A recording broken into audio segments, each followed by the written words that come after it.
reduce the deficit or reduce our debt, like taxing the rich, for instance. Like we're probably all aware of the big beautiful bill. You know, it added $4 trillion to our debt. It didn't reduce it. It added to the debt in the trillions of dollars. That's what our politicians are doing right now. About like, just real quick on the universal healthcare thing, like the way you should look at this is like, you know, should the average American be paying like 10 grand a year on health care, or should they to private healthcare, private health insurance, or should they pay like $4 grand a year to like a federal universal thing? You know, like it's a simple question. You know, it's easy. It's not difficult. Some of these other things like universal background checks on guns. You know, like some of these things they're just crumbs. They cost like next to nothing. You know, like anti-monopolistic laws. Like people are broadly against corporate monopolies. Okay, people want to see like more anti-monopolistic laws. You know, like what? We already have. Like what? I mean, it's already 6. Yeah, thank you, Marshall. Like I'm wondering, what in the world is he talking about? Sarbanes-Oxley? Like what are you talking about? Like what transparency? What else do you want? What's your concern? We have antitrust laws. You know, and it's weird the stuff you're saying, because, and then you're speaking as if this is what polls the highest, maybe with you and your constituency, but what polled the highest in this election was our border and our economy. So, like, this stuff that you're talking about, it wasn't polling at the top. It may be for a group of Democrats somewhere, but not nationwide, and clearly 77 million people didn't agree with you. You're just misunderstanding what I'm saying. I'm asking, like, if you look at the things that are most broadly supported, the things that have the most wide and most broad support, you take those things. Those are the things I'm talking. I'm not talking about like who won the last election. I'm talking about like just the things that poll the highest at the list, like consistently at the top of the things that poll the best, like paid family medical leave, for instance. Do you think paid family medical leave polled at the top of the list? I don't think so. You have to ask whether you can afford those things after you establish whether they're broadly popular or not. Broad popularity doesn't matter if you don't have any money in the bank. Yeah, but I mean, like, my point here is like, we have all these really popular things. Okay, people just like. It doesn't matter whether you're Republican or a Democrat. People just like them. They want them to happen. So it doesn't matter what your alleged cost concerns are. I'm sure there's it's not an alleged there are ways. Look, Marshall. Look, every time you interrupt me, I lose track of where I am. It's just rude, Marshall. Okay, it's just rude. Talk to Brad about that. He has. How about you deal with the things we're talking about instead of the Look, Marshall, you're still talking, dude. You're still talking, dude. You are what? making Just fuck it. You guys can sit here and talk to each other. So we should do it. The next question that follows broadly popular is, can you afford the damn thing? That's the question.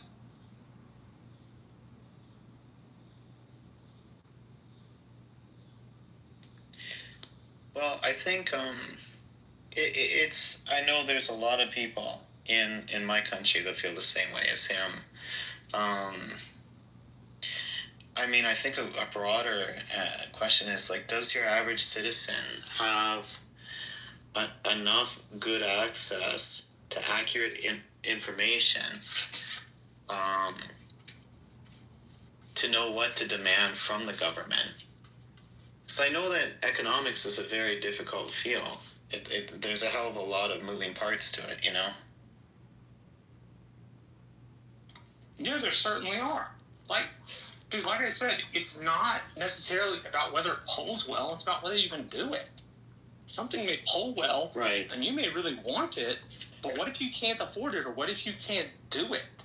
The doable question is like a critical question as to whether any of those policies are even affordable or not. Right, and then, Marshall, so my family is my sister's in Chicago, my brother-in-law is American, and there's certain things that they like and love about both countries, right? Fair enough. Canada and the United States are both wonderful, really great countries. And there is no perfect place in this world. But I understand where he's coming from because, on the surface view of things, there are very, very wealthy people, and the largest companies in the world, I think, are mostly in the United States, a lot in China as well. And so, from the layperson's point of view, well, there's billionaires, nearly trillionaires, massive companies. The groundwork, the soil in the United States, the economy is fertile enough to give birth to these wonderful things. Why shouldn't everybody just be taxed across the board? And again, there's no such thing as free healthcare in Canada. It's not free. We all pay for it, right? Just through our taxes, it's higher. And so, if the United States can afford to grow these massive companies, then it should be, on the surface, able to afford universal health care, right? So it does. Yeah, but it fundamentally mistakes one principle. It mistakes the idea that companies can grow large, and that the ability of those companies to grow large is the government's responsibility or fault. Right? Yes, companies receive subsidies from government, surely. Sure. But the reason companies are broadly popular, or at least broadly successful, it's not about government, or it's not about what government did.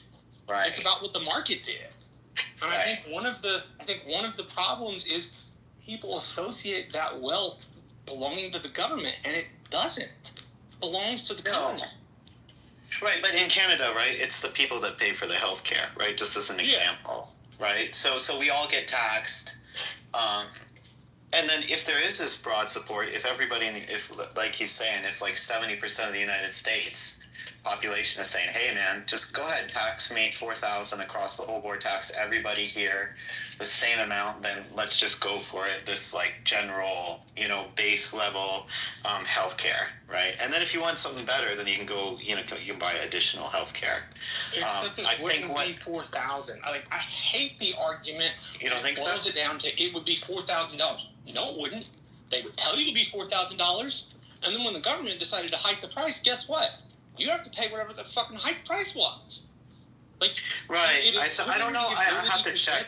It's putting the ability to get healthcare in the government's hands. That's a bad idea.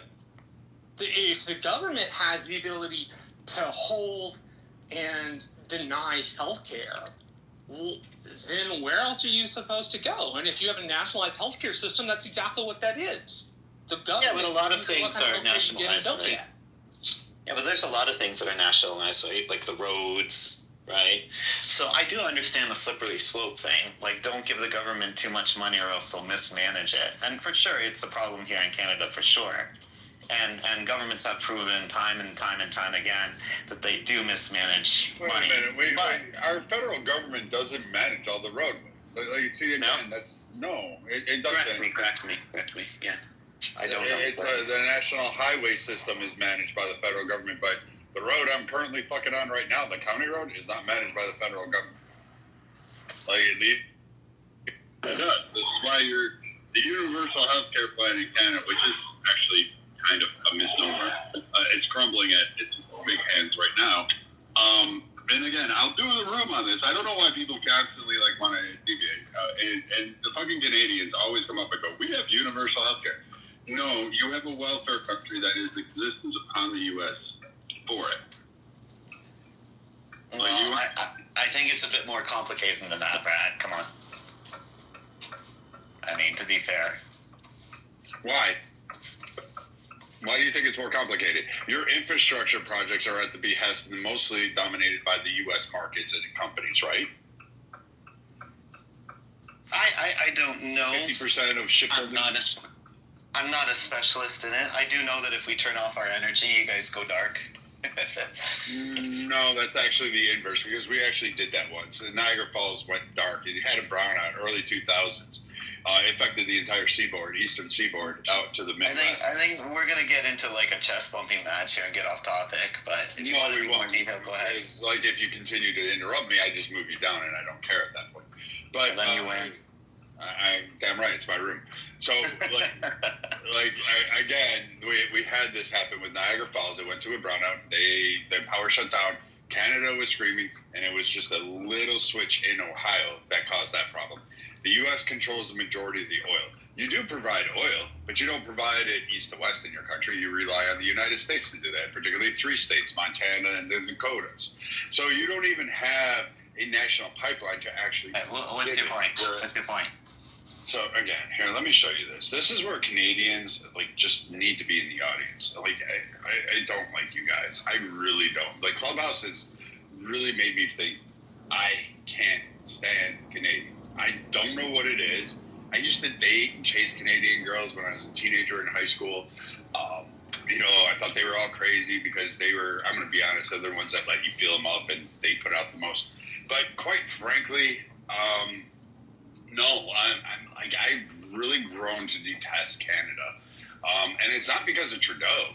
It's actually because of the people who come on here to discuss American politics from a Canadian country and then somehow think own it and win on these arguments. And you don't even understand our system, yet you're so quick to jump into the fray and then quote like Marxist or some other dogmatic bullshit and then try to tell me how I'm going to work in my room. So Poodle, again, some gay man in Canada on a welfare system selling perfume out of his mommy's basement is not going to impress me because you can quote Karl Marx or whatever freaking philosopher you have. It's not. And then brag about the healthcare system in Canada because it's the only thing you know and you haven't experienced anything else. We have socialized healthcare systems in here. We have different payers. We have a variety. We have your own system incorporated in many other systems. You just don't know it. And with that said, I'm going to end this room because it is 4:30. Pepe has another room going for those. I'm not insecure, dude. You literally just really fascinately make it dull every time you comment. But I'm going to tell you guys to follow. Pepe has some fireworks going on. I think Jazzy's got a room going on. I think there's some tit for tat. I think there's something going on in a room called The Muff tonight. They're all going through, I guess there's some drama in the clubhouse streets. I know for a fact there is because I've actually been named in it. Happy Keegan got clipped and all his little minions got clipped. Probably shouldn't have doxed my work address. Probably shouldn't have tried to dox my daughter's address. Probably shouldn't have tried to dox anything about me. Probably a good idea, but to each their own. Again, these are still the same guys that never show up when they promise. But I'm okay with that. I appreciated the emails that you tried to send to the work, except most of you are too dumb to actually figure out where I work. Figure out how to send the emails in the first place? Yeah, they sent emails to Texas Children Health Plan, and they didn't even know where they're going. And finally, I had to reach out because no one had a clue as to what they were sending. For the record, for the FBI reporting, this one's my favorite fucking one. There used to be a guy, Shane, on here who used to report to the FBI all the time, any conservative or Republican. We've all been reported. I've been reported, 670,000 times. You're not going to get anywhere with it. The FBI is not concerned with a guy like that me. Shane. Yeah, see? He was a pain in the ass. He was. Sorry I was so mean to Elliot. I can't stand it when people don't use their fucking brains. It bothers me a lot. Yeah, I know. That's most Canadians. But overall, I will say this: you go ahead, report your FBI thing. I'm just going to advise people. I was right on the Edmund campaign or the John Kitover campaign. Track your money. A lot of you are foolish to have given that man money because I hate to tell you this, under certain federal election things, your information is disclosed. Your information is now in the hands of, guess who? John Kitover. That guy, the yoga guy who sits there and does yoga in Fruit of the Loom tighty whities with urine stains on it. I tried to warn many of you, please don't donate to him. This is a scam campaign. It's just literally everything about it is just a joke, a troll. He's not serious. Nobody's going to actually go and elect him. And I think the fact that he's trying to do it for some kind of clubhouse attention is fucking weird. We've had people try to campaign on Clubhouse, Tom Slocum, what's his name, Christian, Lamar, they all tried to campaign on Clubhouse for their seats. You can't campaign from Clubhouse. If they were serious about getting elected, they would be in the streets. Yup.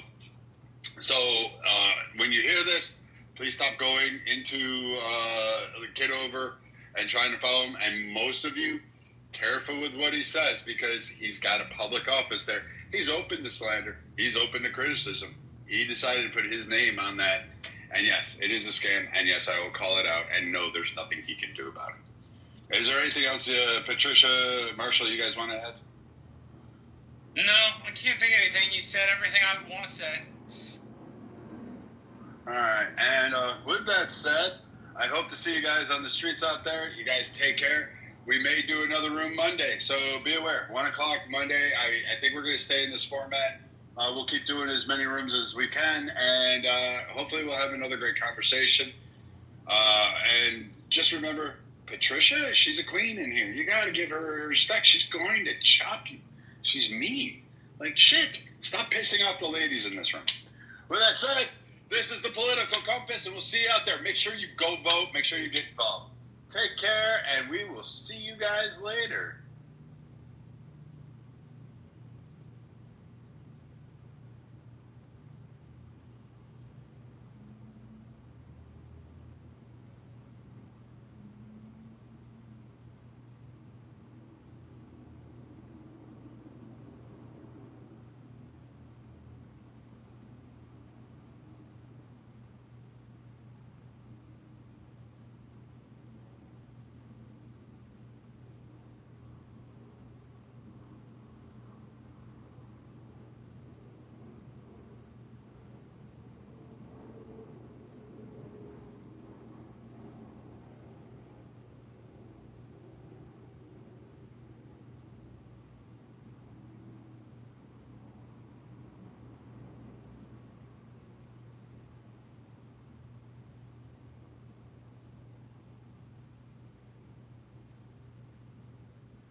words. They're being hidden from.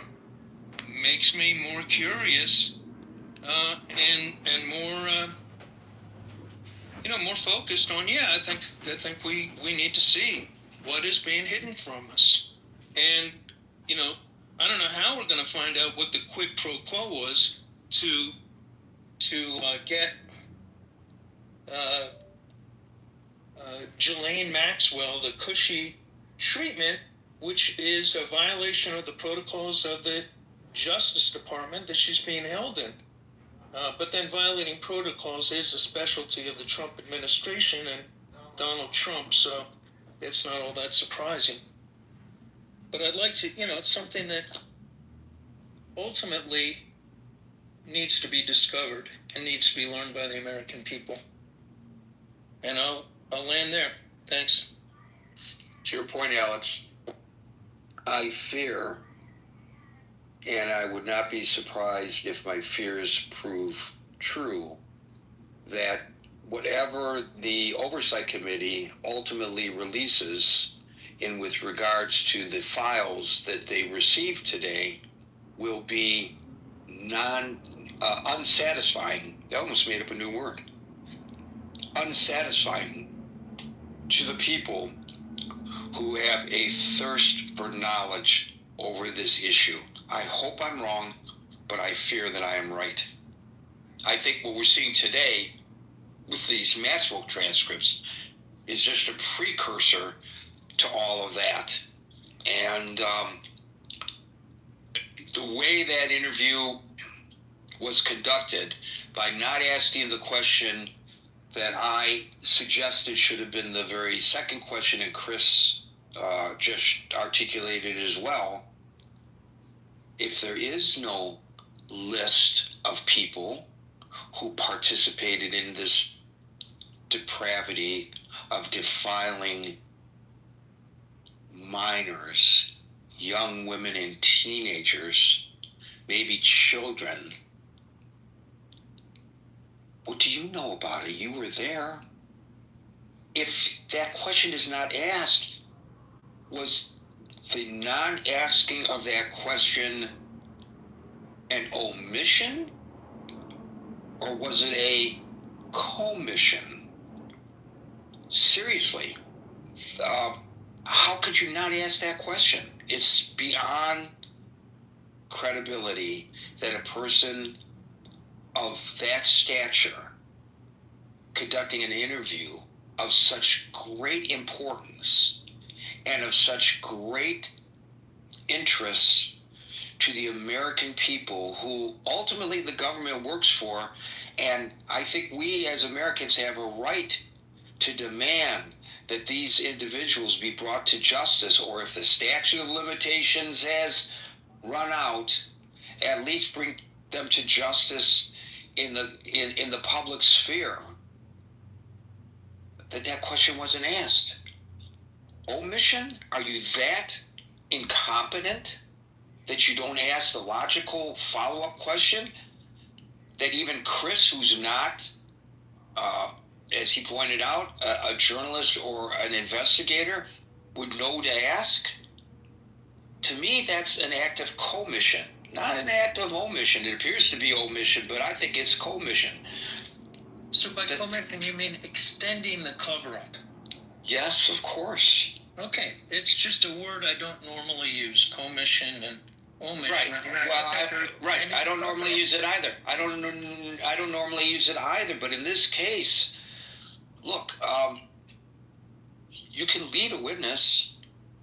I can lead an interviewee, by the questions I ask them, in order to get the kind of response. Not that the response is necessarily a lie, but the kind of response that I want, because it's what I'm looking for in the interview, which you should never do. You should try to find out as much information as possible, and then you go through your notes or through your tapes or through your video, and you decide what in that you're going to use in what you report to the public.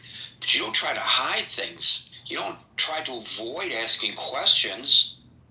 This guy avoided asking the obvious question. So you would normally say, Alex, he screwed up. It was an act of omission. It was like he screwed up. He didn't mean to do it. He's just incompetent. No. My argument is, and that's why I use the term, it's an act of commission or commission, commission, because by not asking it, he purposely avoids the question being answered. How can she claim if that question is asked that she doesn't know? I don't recall. She promised, for what it's worth, that she would be forthcoming this time. So everything's on the table. You could ask her anything. Unless there was an agreement made prior to the interview that this question would not be asked, which puts her, honestly, it's a Fifth Amendment issue for her. And so there are agreements that are made prior to whatever happened in the deposition with the lawyers. Of course there are, but there's also on the record and off the record conversations in these irregular proceedings that we are likely not privy to and probably don't show up in the transcript itself. It's not like being in a regular court of law. I've had times when I'm interviewing somebody, and generally the people who try to control what I ask, and I don't do a lot of this kind of reporting, have to do with celebrities, entertainment celebrities, right? There's a great interest. I don't do this kind of gossip reporting, but there's a great interest about the various celebrities and their personal lives. I don't know why. I don't care who's sleeping with who. I don't care who's divorcing who. I don't care who's marrying who. I'm interested in their art. And that's on the rare occasions that I have been in a position of interviewing people whose names you would recognize. I'm there to interview them about their project. I'm not there to interview them about, who they slept with last night. And invariably, the publicist will say, you can interview this person, but you can't ask them this, and this. No, you can't tell me what not to ask. You can ask me, but I'm not going to agree, as it so happens in each case, based on my journalistic style and what I'm interested in covering, I wouldn't have asked those questions anyway. But the point is, I'm not going to go into an interview with preconditions. If I get an opportunity to interview the president, and Levitt says to me, you can talk to the president, but this question, this and that is off the table, I'd either walk away or I would just refuse to adhere to that or agree to it. I would adhere to it if I agreed to it, but I would refuse to agree to it. He doesn't have to answer any question I ask him. It's his prerogative not to answer any question I ask him. But don't tell me what I can or can't ask him. This really smells like there was an agreement what she could be asked and what she wouldn't be asked. And we are left with a whole bunch of nothing. 2 days of transcripts that, at least thus far, what's been reported. There may be, as I said, an Easter egg or two in there, and I'll correct my assessment because it's only based on partial information. If I'm wrong about this, I'll correct my assessment on Monday publicly because I want to always set the record straight with anything that I say or report. And if I misstate something, I'll own it. I don't care. I'll own it. We're all humans. But it really, at this point, appears, and I think it's a logical conclusion based on what we know, that they purposely didn't ask, the $1 million question that you need to get to. And that is that the lawyer for the Justice Department, who represents the people of the United States, and the lawyer for Ghislaine Maxwell, had the same goals.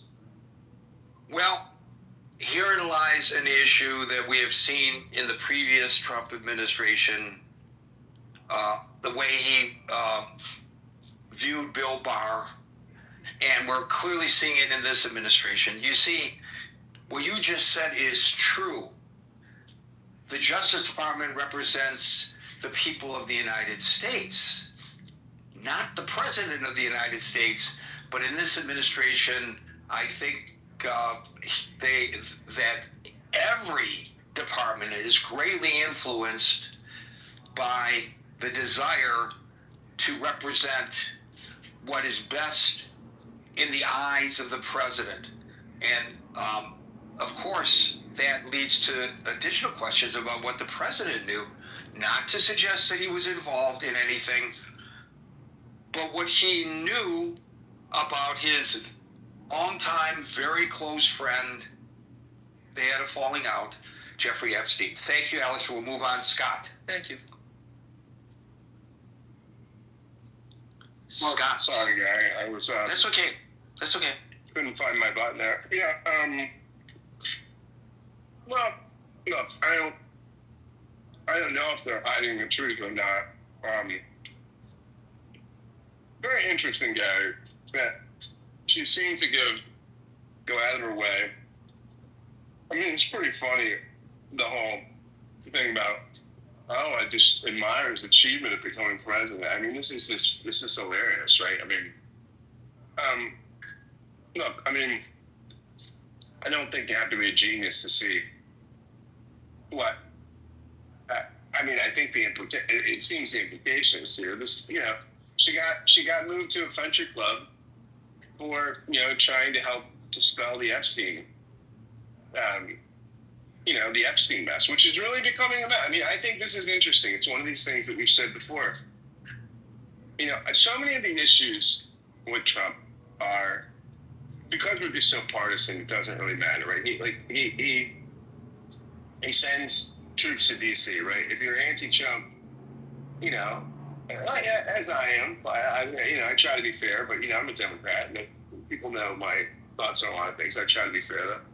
Yeah, if you're a Democrat, you say, you know, this sucks. You know, democracy, you know, it's being eroded. Norms are, you know, collapsing and the sky is falling. If you're a Republican, great, law and order. You know, these cities are a mess.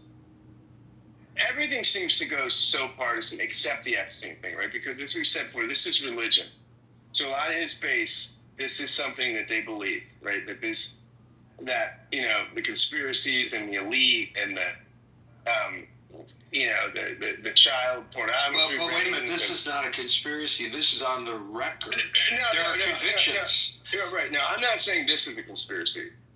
I'm not saying that it's a conspiracy. I'm saying it plays into, what it does, though, is the Epstein thing plays into the idea that there's these elites and they do things like go to Epstein Island and they run things like child pornography rings, right? So it's where this sort of rubs up against some of the conspiracy thoughts about the elite, right? So I mean, this is the Epstein thing, which I know is not a conspiracy, but it plays a mythological role for some of his base who are conspiracy theory laden and think, you know, that you know, probably in the Epstein files there's a lot of stuff that maybe not in there. It's like, you know, sex files from Area 51 or whatever. I know, but obviously Trump is worried about something, right? And is attempting to obfuscate and do all these things and throw up all these distractions. And this is sort of a, you know, one of the efforts to make it go away. And I don't, you know,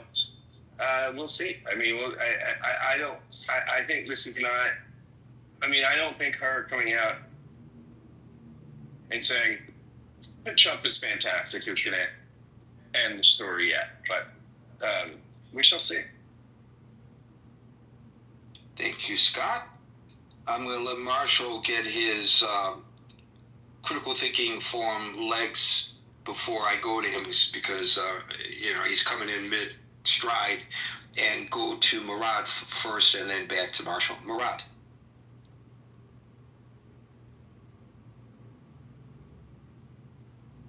Murad, are you there?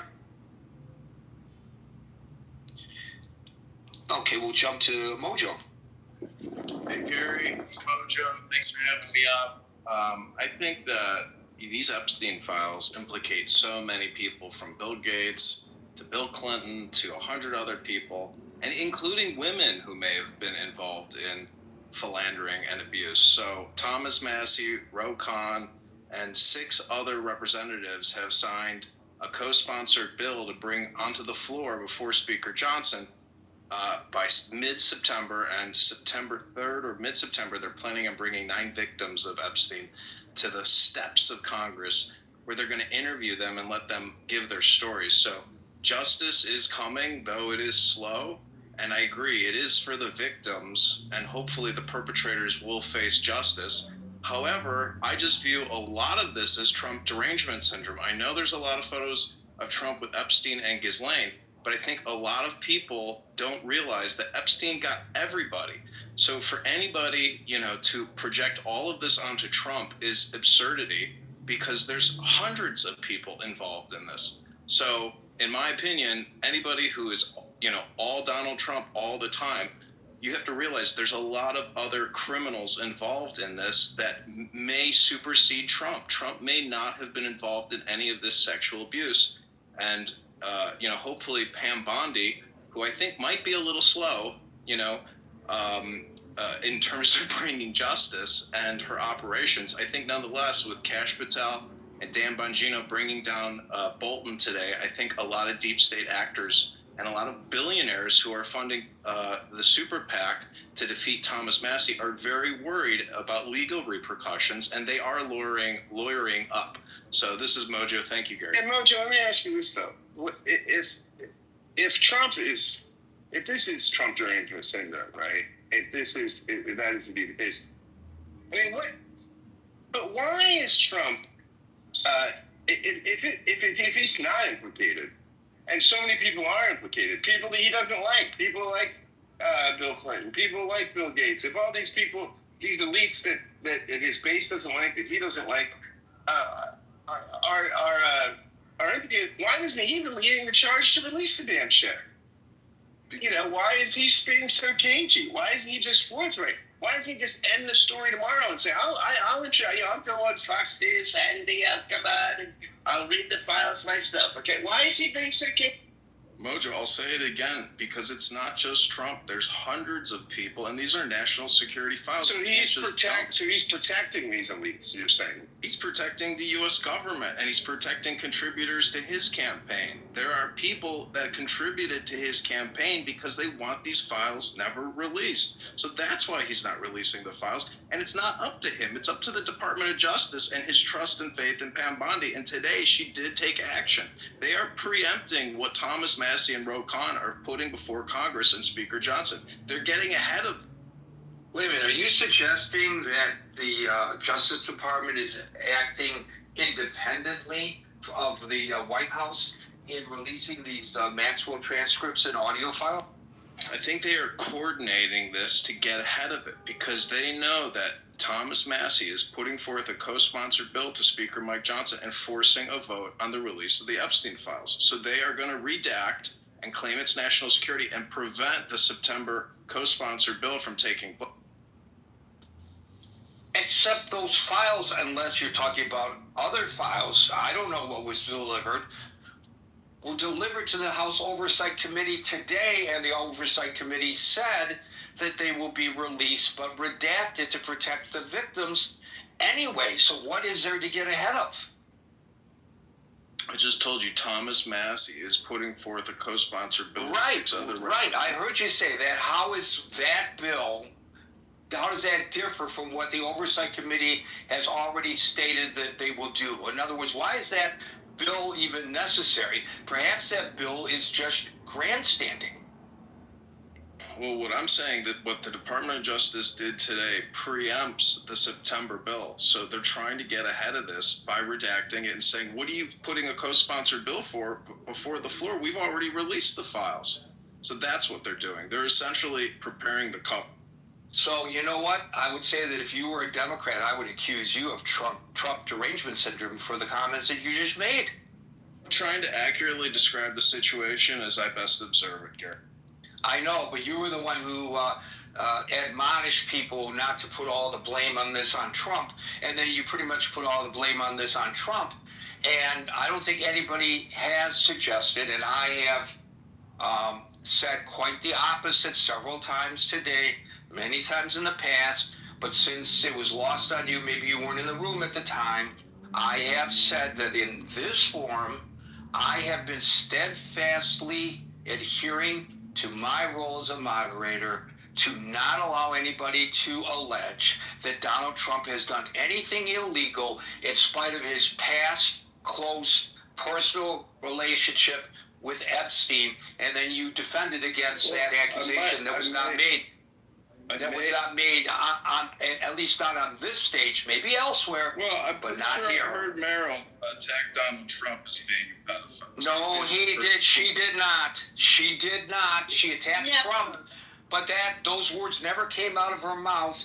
And if they did, she would have been subject to a potential slander allegation. And she is in the law profession and knows better than that. Well, this room is recorded, so you'll have to go back to watch the live replay. I don't have to go back to it, and if the room is being recorded, it's being recorded against the rules of Clubhouse. Gary, just a heads up, he's a total troll. This is like his 27th account. He goes around, he literally has 27 phones that he records. His name is John Kitover. Oh, is this another John? Is this another John? Yes, this is John Kitover. Okay. Total troll. It's candidate for Congress 2025, John Kitover. Oh boy, here we go again with John. Okay, thank you very much. And don't misrepresent what I said, other people have said, and what Merrill said. That was you know what? That was a complete, maybe I'll give you a vote. Because, to tell you the truth, with all the lies that are coming out of Congress. He's not here anymore. Yeah, he probably is. He may not be here. Maybe he's on an alt account. Of course, have you ever seen photographs of his cell phone farm? He's got more cell phones than Verizon. I'm not kidding you. He got more than the NSA. I'm serious. He publishes pictures of his basement or his living room, some room was taken over, and he's got dozens of phones there, all recording Clubhouse. He's still here. And you know what? Given the fact that he misrepresented someone, he's actually perfect for becoming a member of Congress who goes on cable TV and misrepresents the facts and misrepresents what people say, because I fact check. It's not just the bloviators on cable TV. It's the guests, and the guests are often elected officials. And I hear what they say, and they lie all the time. They misrepresent what other people say and do. And Kitover just misrepresented directly what we all heard with our own ears that someone said in the room. So he's perfect. So vote for him. Vote for him. Move into his district and vote for him, because he'll fit right in that club. Kevin. And by the way, we are... oh, wait a minute, Kevin, hold on. I apologize. First of all, I want to announce it's 6:01 Eastern Time, which means we're going into extra time. Everybody on the stage obviously will get an opportunity to speak. But folks who are waiting in queue, we will not bring you up to the stage, not this week, but click on the link above and join in the chat that's open 24 hours a day, 7 days a week on Facebook Messenger. Marshall, I see your phone icon popped up. Does that mean you're no longer with us, or are you here? Okay, I don't want anybody to misrepresent what I just said. When I said he's no longer with us, I'm not saying that he is dead. Kevin. Hi. Hi. I was hoping to get some of your journalistic expertise. Often when I look into these things, when there's been, when these issues have been through the courts, I like to go to the courthouse website and go to the public documents, and I was looking through Giseline, whatever her Maxwell, the court records from her in the Southern District of New York. The G is a G. Galeen. Galeen. All right, thanks. I was looking. It looks like you have the chat turned off for this. I was going to put the link to. You can put the link up on the chat above in the Facebook Messenger. Go ahead and put it there. Oh, okay. So it turns out this was the link that I'm putting in is for an appeal. So she's already appealed and gained nothing. So I don't know how she got this, sweetheart deal recently. So it's not the original case, it's an appeal that this is. And I was just trying to I found other court documents a lot easier, and the New York Southern District Court is not so friendly. But what I'm curious about is looking at the court documents and what was supplied and submitted for evidence that was sufficient to convict her, if that is in contradiction to anything that's being released now. Well, I think what was released today was her denying any existence of any evidence that anybody else did anything nefarious. And there's a great summary that I saw at the NBC News website that just it's kind of like the bullet points of what she said, and I'm sure others have done that as well, and I'm sure as they cull through it there'll be more that's posted. I would recommend going there to get that kind of an answer. Cool. Okay, and I think the president is, well, I guess he isn't right now. He's not live. I apologize. I was going to say he's responding to all this, but apparently right at this moment he's not. So anyway, I'm sure when we break up this gathering, there'll be something there from the White House. One thing this president is really good at is communicating his thoughts to the public. He loves talking to the reporters who he claims to hate. There's a good interview of Penn Jillette from Penn and Teller. He was on The Apprentice, and he was friendly with Donald Trump. And he said when they would do the filming of the boardroom aspect of that show, there was no boardroom. It was a TV set that everybody was really forced to refer to as the boardroom and not the set. And Penn Jillette's an entertainment, and he kept calling it the set and getting in trouble. But he said they would film for 12 hours, and Donald Trump has an uncanny energy of just talking. And he said that you would have to sit there during the tapings, and 12 hours of taping would get them like 4 minutes that would be in the show, and 12 and a half hours of it would be incoherent. I have to say that rings true based on what we have seen publicly with the president. Yeah. If you listen to how he answers questions, and it sounds like it's coherent when he's speaking. It's a train of thought that's going on, and you can't pin him down, because whatever he's thinking at that moment as a possible response to the issue that you have raised, he's like thinking it out all loud. And he'll use terms like, well, but we'll see.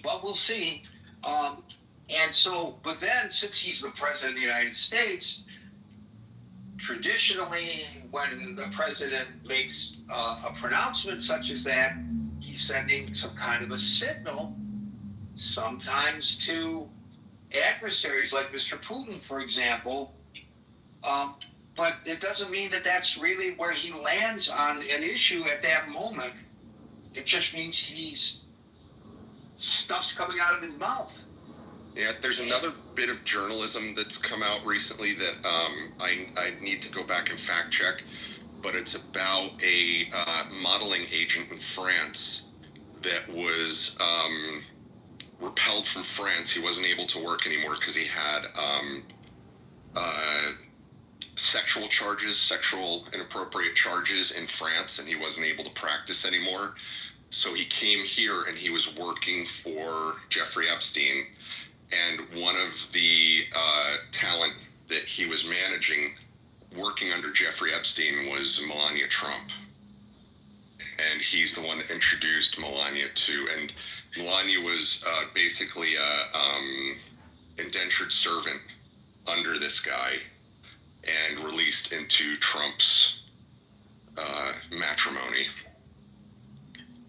I don't know how accurate that is. I've heard similar stuff out there, but I would encourage people to research that and determine for themselves the veracity of that information. Thank you, Kevin. Marshall. I have no idea if they're hiding anything, but it's interesting they got the stuff released. Hopefully they'll release more. I'm not, believe it or not, this issue is not an issue that is of primary interest to me, weirdly enough. I like its ability to compromise politicians is interesting, but Jeffrey Epstein in and of himself is not very interesting to me. So I don't, other than I hope we find the truth. I really don't have much of an opinion. I want the truth, whatever the truth actually is. Thank you, Marshall. We'll go to Murad. Are you back with us, Murad?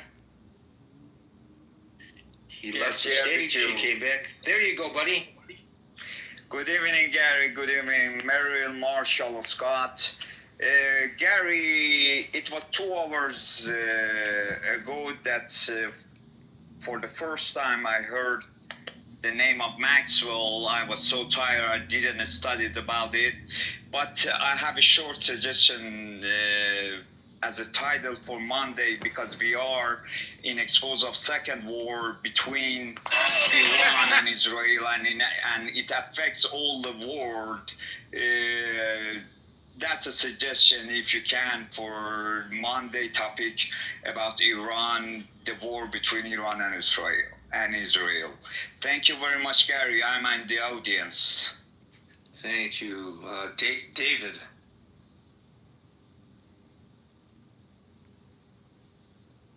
David, here you go.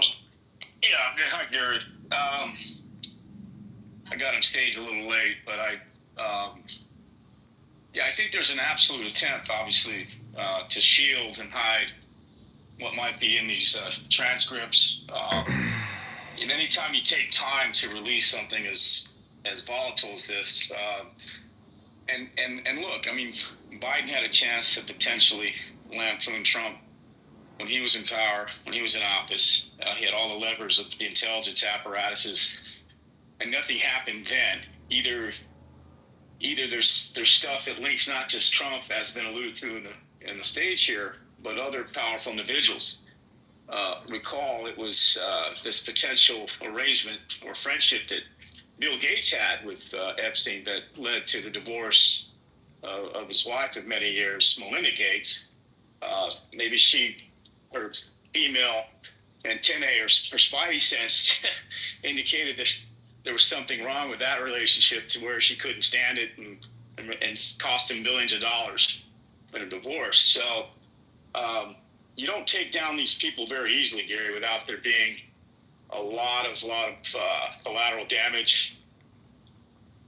And of course, Trump still has to govern, and he has to make decisions, and he has to control the military. And we got the Ukraine, we got Israel. We have all these very, very hot, international issues that are coming down on, raining down on the whole world. And yet, we want to kick tires with regard to this relationship with a man who's been dead for 5-6 years.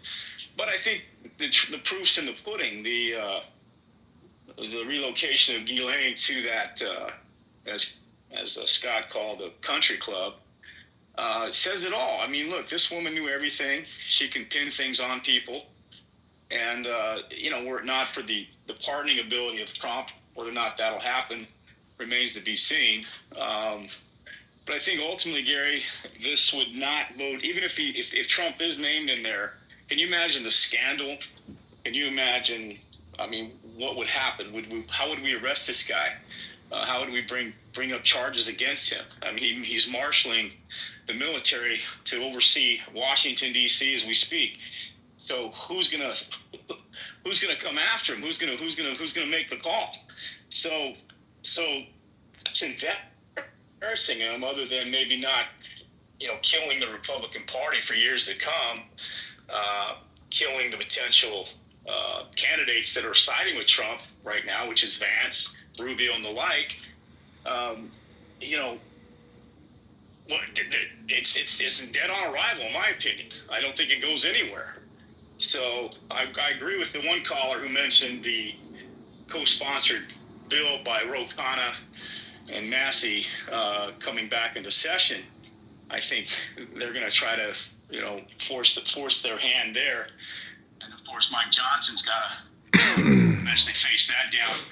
So, what will be, other than, maybe Trump cuts a big bill to fight trafficking? Maybe how are we going to address what did took place for many decades under Epstein, and the amount of young female minds and lives that were just upended, and how do we stop more of that going forward, so that we can focus on these victims and not necessarily the personalities that may have had a hand in all that.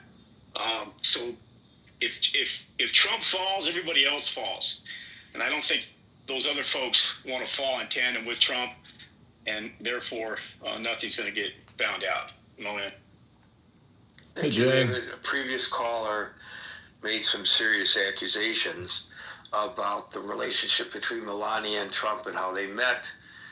He said that she was indentured servitude and all that kind of nonsense. And the reason I say nonsense is because, while paying very close attention to what people were saying on stage, I was multitasking. And I could tell you that my sources are Vanity Fair, Politico. Hey Jane, how are you doing? I'd like to read some poetry to you and Death Hippie, if I may. All of them are in agreement that Melania Trump was introduced. Okay, I'm just gonna end Gary's room then.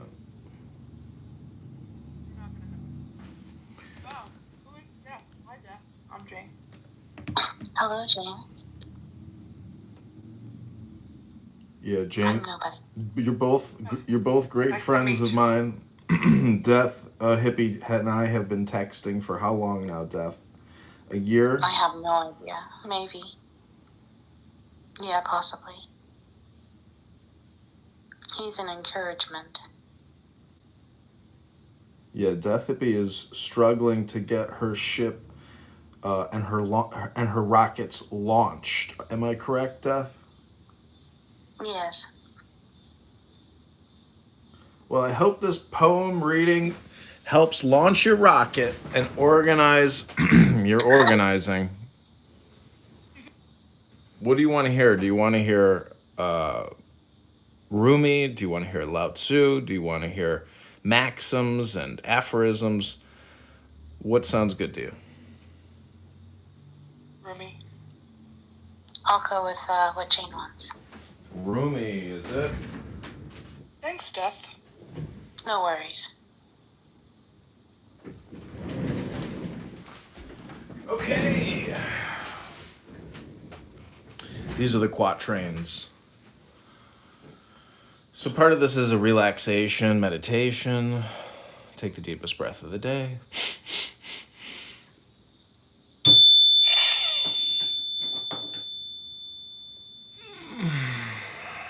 When I am with you, we stay up all night.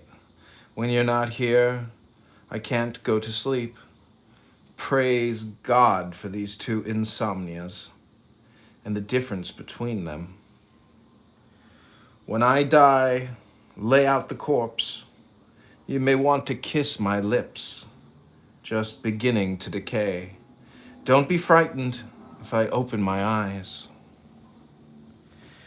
This bleeding eventually stops. The wolf appears. We run off in different directions, with always some thought of how lucky we are. But nothing floats for long. Death floods in the mouth and the ear. Every head goes under and away. For years, copying other people, I tried to know myself. From within, couldn't decide what to do. Unable to see, I heard my name being called.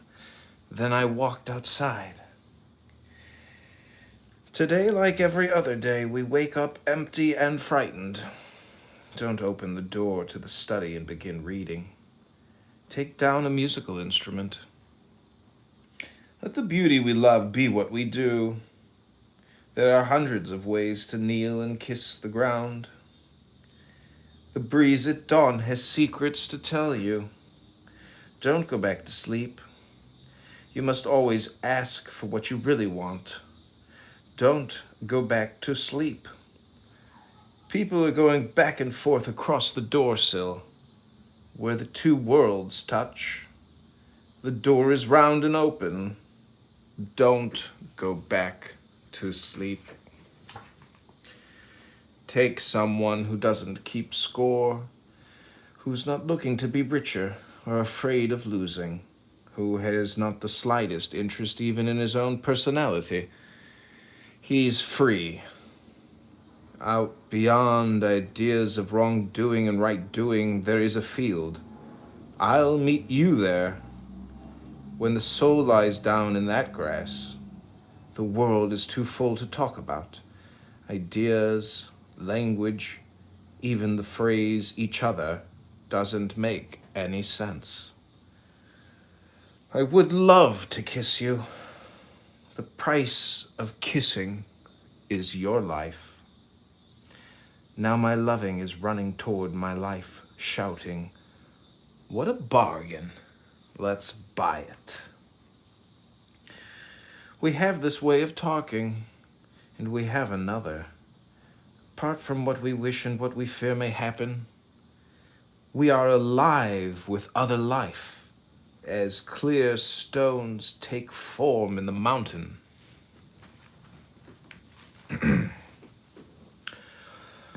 Someone who goes with half a loaf of bread to a small place that fits like a nest around him.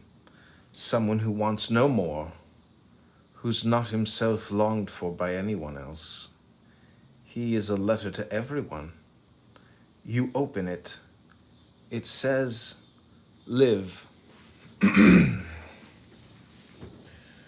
Who sees inside from outside? Who finds hundreds of mysteries, even where minds are deranged? See through his eyes what he sees. Who then is looking out from his eyes?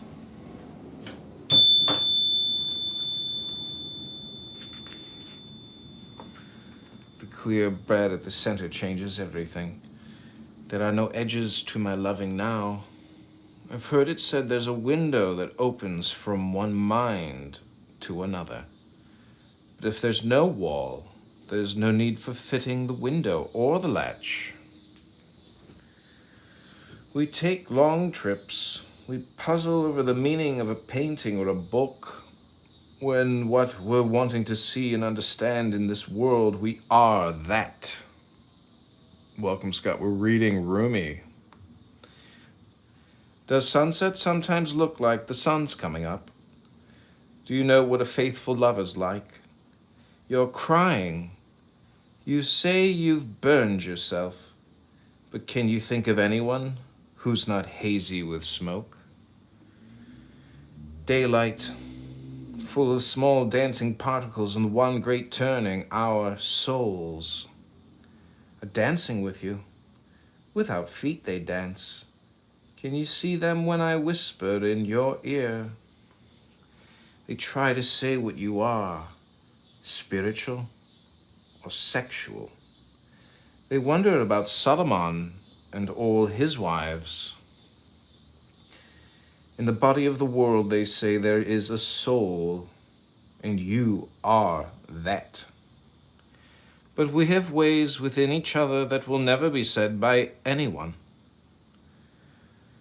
The human shape is a ghost, made of distraction and pain, sometimes pure light, sometimes cruel, trying wildly to open this image tightly held within self. Stay in the company of lovers, those other kinds of people that each want to show you something. A crow will lead you to an empty barn, a parrot to sugar. There is a light seed grain inside. You fill it with yourself, or it dies. I'm caught in this curling energy. Your hair, whoever's calm and sensible, is insane. Don't think of good advice for me. I've tasted the worst that can happen. So they lock me somewhere, bound and gagged. They can't tie up this new love I have.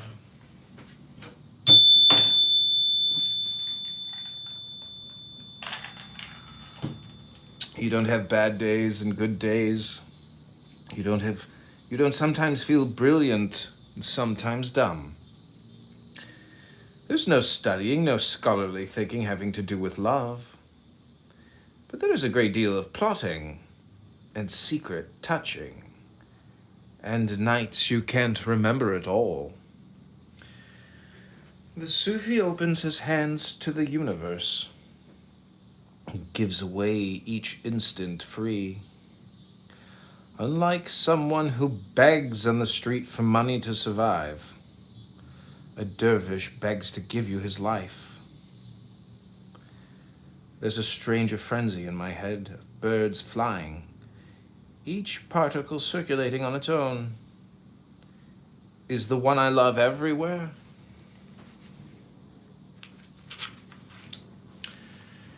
They say that paradise will be perfect, with lots of clear white wine and all the beautiful women. We hold on to times like this then, since this is how it's going to be. Come to the orchard in spring. There is light and wine, sweethearts and the pomegranate flowers. If you do not come, these do not matter.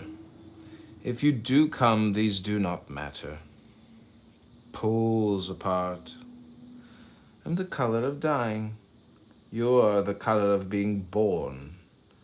Unless we breathe in each other, there can be no garden. So that's why plants grow and laugh at our eyes, which focus on distance. Think that you're gliding out from the face of a cliff like an eagle. Think you're walking like a tiger walks by himself in the forest.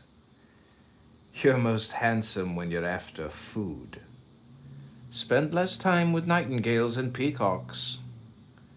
One is just a voice, the other just a color. For a while we lived with people, but we saw no sign in them of the faithfulness we wanted. It's better to hide completely within, as water hides in metal, as fire hides in a rock.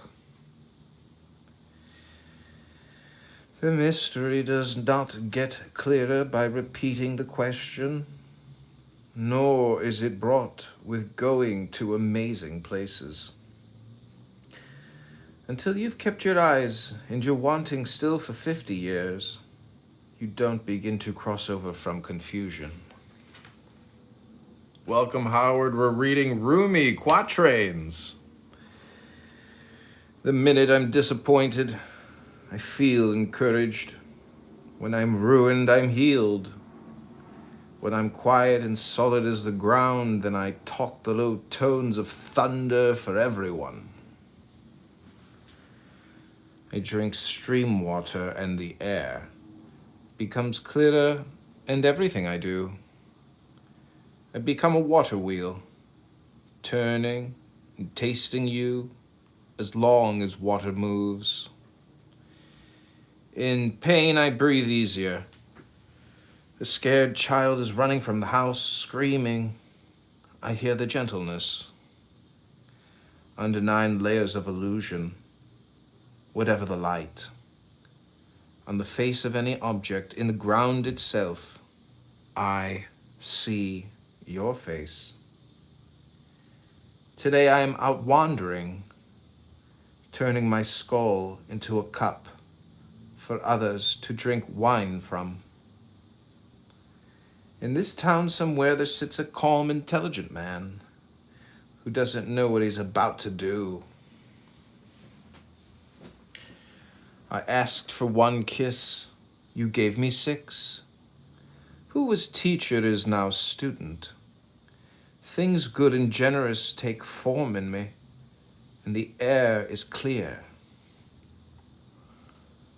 I am insane, but they keep calling to me. No one here knows me, but no one chases me off. My job is to stay awake like the night watchman. When they're drunk enough, and it's late enough, they recognize me. They say, "There's daylight."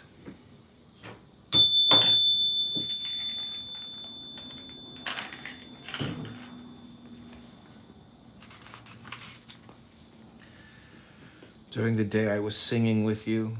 At night we slept in the same bed. I wasn't conscious day or night. I thought I knew who I was, but I was you.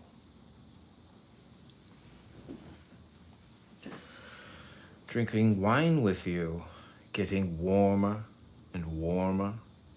I think why not trade in this overcoat made of leaves and dirt? Then I look out the window. For what? Both worlds are here. Since we've seen each other, a game goes on. Secretly I move, and you respond. You are winning. You think it's funny. But look up from the board now. Look how I've brought in furniture to this invisible place, so we can live here.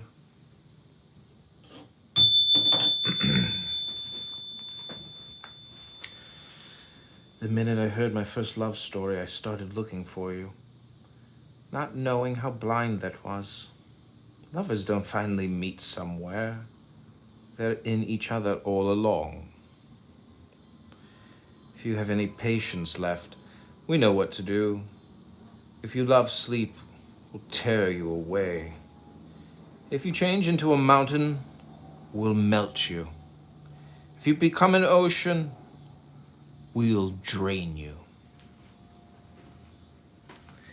You say you have no sexual longing anymore. You're one with the one you love. This is dangerous.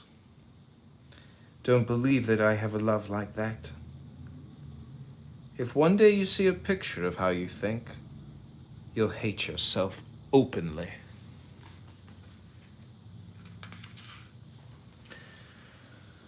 I'm not talking out loud. I'm talking to the ears of your spirit. Remember what I've said. Tomorrow I'll say openly what I'm saying tonight. We've given up making a living. It's all this crazy love poetry now. It's everywhere.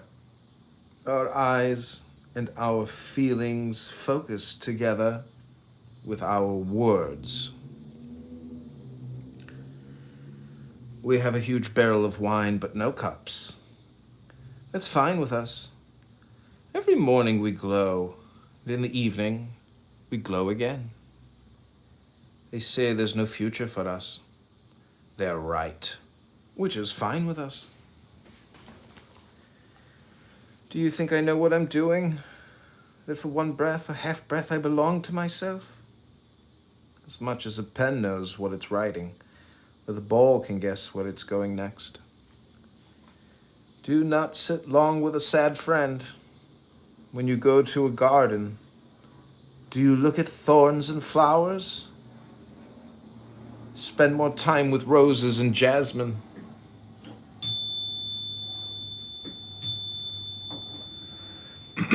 Inside the great mystery, that is. We don't really own anything.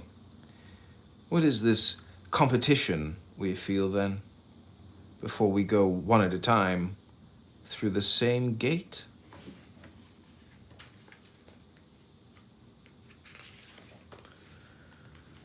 We are the mirror as well as the face in it.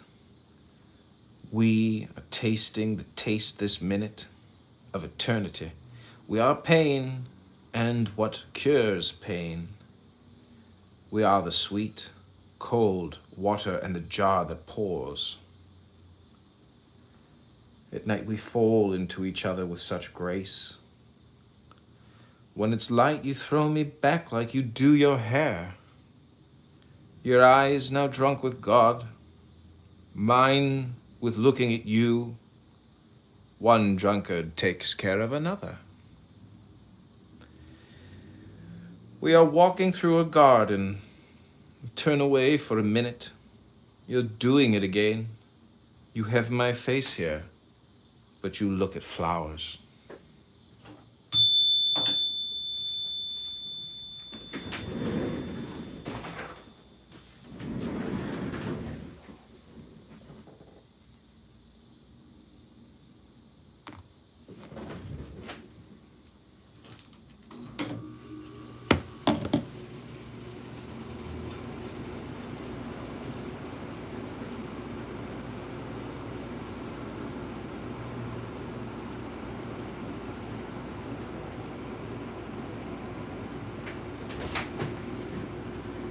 Okay, that's Poems by Rumi.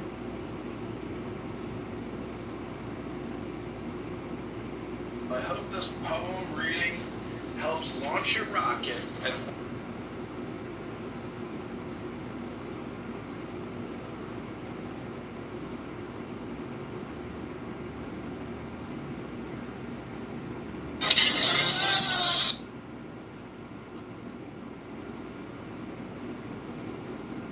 That Bloods and Crips shit, they don't do none of that shit out there. Like they do that shit, like a lot of people down south emulated the Bloods and Crips shit, and in New York, Oakland, they got a big influence off that Black Panther shit. They kind of do like the one mob shit, or like, well, I don't want to talk too much about their politics, but they don't fuck with that gangbanging shit at all. Fuck all the gangbangers. I'm with Charleston White. Damn. So y'all want the GDs and the BDs to come together and defend y'all? No, we don't want you to defend us at all. We want you to stand up. Wait, hold on, yo. Spaceman, you from Chicago, bros? Yeah, I'm from the city. You from one of those organizations? Yo, nigga, stop eating, nigga. What the fuck? What's your point, though, bro? I'm just asking a question, gang. I ain't trying to trouble with you, bros. I'm saying, it's like, all right, so I'm asking you this. Do you feel like gangbanging in 2025, right, is the same on how it was in its inception? You feel like this shit has gone too far? Be honest, bro. This shit in Chicago. With this gangbanging shit. BDs, GDs, all these little niggas, crazy little cliques within the gangs and shit. But she's super respected in the industry, and she doesn't do very many movies. And he's like, oh, she's dry as fuck. She's no fun at all. Oh, really? Yeah, she's doing absolutely nothing. Exactly. Yes. Well, that dude did Fast Times for sure, but I'm wondering if I'm in there. At the end of the day, it was created on politics, people down the road, things we love. Yeah, that's definitely right about trash. That's all that is. Maverick, Top Gun. So you feel like, because I think every black gang, right? Oh, Jennifer Connelly. Blood, Crips, BDs, GDs, Vice Lords. Jennifer Connelly. So she's been around forever. She's super esteemed in the industry. She's known as like one of the most beautiful women in the world has been infiltrated by the government. I think there's government forces in every gang. If niggas was to come together, they'll find a way to bring these niggas that's considered the killers in the community, that's really snitches, and they'll find a way to destabilize all of that shit. You don't feel like this shit just need to be? It just need to be the hard, like just give up all of this shit. Because at one point niggas turned their back on the black national shit. Niggas transition to gangbang. Gangbanging has been so infiltrated, bro. You don't think this shit need to just be gone, bro? We just start over and create some new shit. What's his name? with David Bowie. Yes, death. She just doesn't hear me. She's very. I mean, the thing is that your parents from Mississippi? I mean, your grandparents from Mississippi? Out of the limelight. Yo, Spaceman, bro, look, hey, respect. I'm done eating. I'm done eating. That shit crazy, I'm bro. done eating. You tweeting, bro. Look, the point is this, bro. All organizations have good principles. You know, they got good, teachings and concepts and things of that nature. Nobody teaches kills them to do anything illegal against their community, be it negative or having ops or anything like that. So that's what I'm saying. Like, we don't actually have to, restart or start something over. You know, we got to deal with what everybody identify themselves as and get back to the root of how it was started or what the principles are. Get back to having, being cordial toward each other. I think you were talking gangs about. for that? Like, we don't need gangs to do that though. Like, why don't we just get rid of the gangs and do it ourselves? We don't need. Yo, playing. I'm shooting you. I can't. You're not gonna keep talking every fucking time. Two people talking. Wait. So why do we need gangs? Like my grandparents. I'm pretty sure if you're from Chicago, I'm pretty sure your family come from. Your grandparents come from Alabama, Mississippi, Arkansas, right? So they didn't need gang street shit to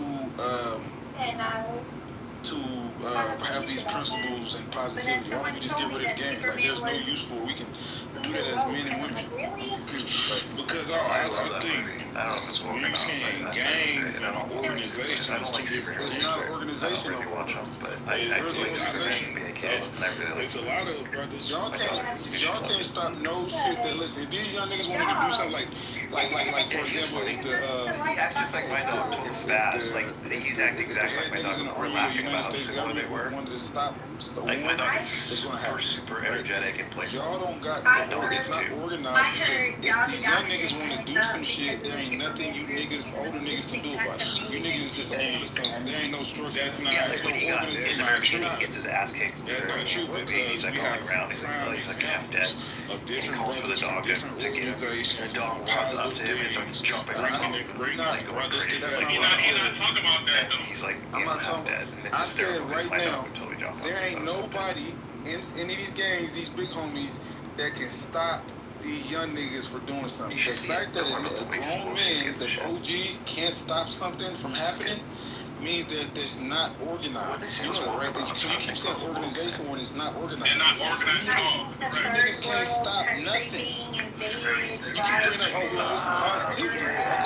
and done, I can see how the country was outside and they were all like, especially in Chicago right now. I can see that. Someone make that connection. Brothers from different organizations coming together, stopping the wars and creating peace treaties amongst neighborhoods and stuff. That's being done because brothers are organized. You gotta be organized to reach the youth.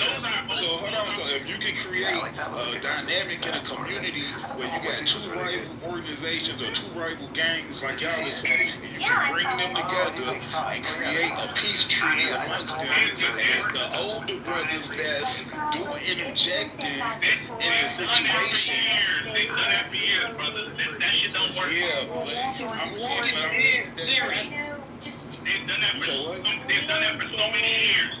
There's obviously an organization among gangs. Do you think it was better? What? Yeah, let him land. Come on, wait a minute. Chief, go, bro. No, I'm just saying, obviously, this organization, a lot of these lions is not listening to older people. First of all, a lot of these homies that got killed, and a lot of these older people that had no ties to them. If they did have ties to certain gangs, it's probably like years or decades advanced, and more people have gotten killed. That doesn't sound like you're having the A lot of this conversation. research going on in the streets, a lot of these old heads don't even know what's going on. Oh, you think so? Bro, I don't think you stay in Chicago. Oh, my daughter said. Yes, my daughter said that. She's 18, so she has like a crush on the lead actor in Superman. But she also, her biggest crush is actually Pedro Pascal. So I think she was torn. I think she was torn because he's her favorite, but then her second favorite is the Superman guy. So she had two movies come out at the same time where she had a crush on both. The little Dirks and they the little guys. It's older people who, like influenced them. Dude, I thought it was. I think I just love Superman from being a kid. He's like, that's what I'm trying to bring to the light. That it is brothers out here who, represent different things and go by different teachings, but we're trying to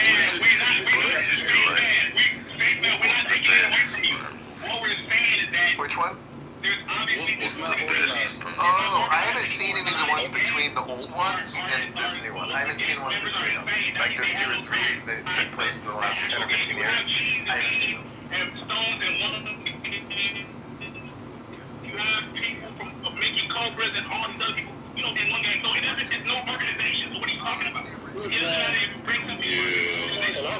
also, some of these little niggas, they need psychiatrists, nigga. Like, you know what I'm saying? They fucking serial killers, nigga. Crazy. Oh, for sure.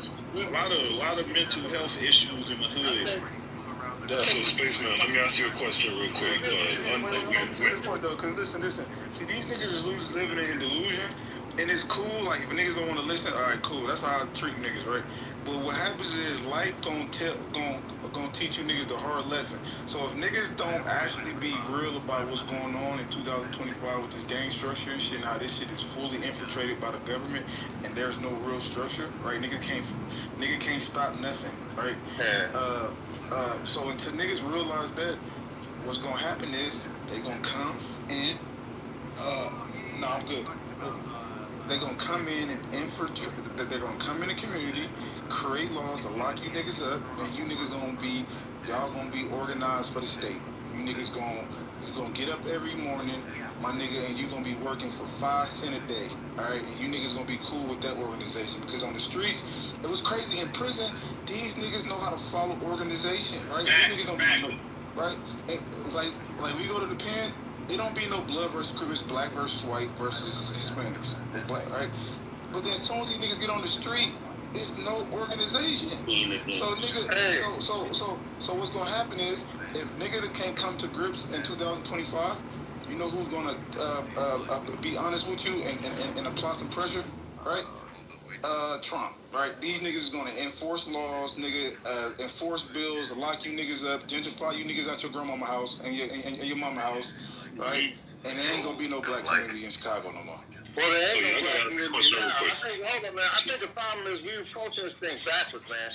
Gangs, street organizations are the symptom of something else. Street organizations but we ain't got time for that, though. That's what I'm saying. We know the symptoms, bro. Y'all been saying the same stuff since we was kids, bro. We know all this. We gotta say it, bro. We get the COINTEL. Why we love the jailhouse so much, bro? No. What I'm saying to you is gangs exist because the community is not a community. Gangs exist because there's a vacuum. There's nothing else for kids to join, bro. There's nothing else. There's nobody that's teaching them what they need to do. Nobody taking them by the hand and showing them how to make money. Showing them how to do these politics, bro. We're dealing with a shook. Man, them niggas. Spaceman, let me ask you a question. So, Spaceman, you there? Yeah, peace, bro. Yeah, peace. So, when, like, let's say, like, in the 80s and 90s when Larry Hoover was out with BDs and GDs killing each other? I mean, you always had people who had their differences in the streets, yeah. Yeah. Bro, you I mean, I know what you want me to say, but I'm not gonna. I'm just gonna, you know. That's all good. I'm not gonna force you to say that. But then, because listen, I've heard dudes, the young guys, like what the fuck? Yeah, exactly. They all disciples. Man. They all under the six. No, exactly. It was Black Gangster Disciple Nation. They're all under the six. They all folks. Let's be real. They're all under the folks nation. They were not killing each other. He knows what you was talking about. At one point, all you, like the BDs and GDs. That's a fact. I thought you were saying was the GDs and BDs beefing back in the days, but I said, was they killing each other? Niggas was one. Yeah, it wasn't. Yeah, there was one, and because we all know the whole, David Barksdale, Larry Hoover, they came together right after that point. Listen, it wasn't like that, man. These were just like kind of two denominations all under, the Folks Nation or whatever, right? I've heard young guys say, listen, if they free Larry Hoover, he can't do anything on the streets. Yes. They're saying this, bro.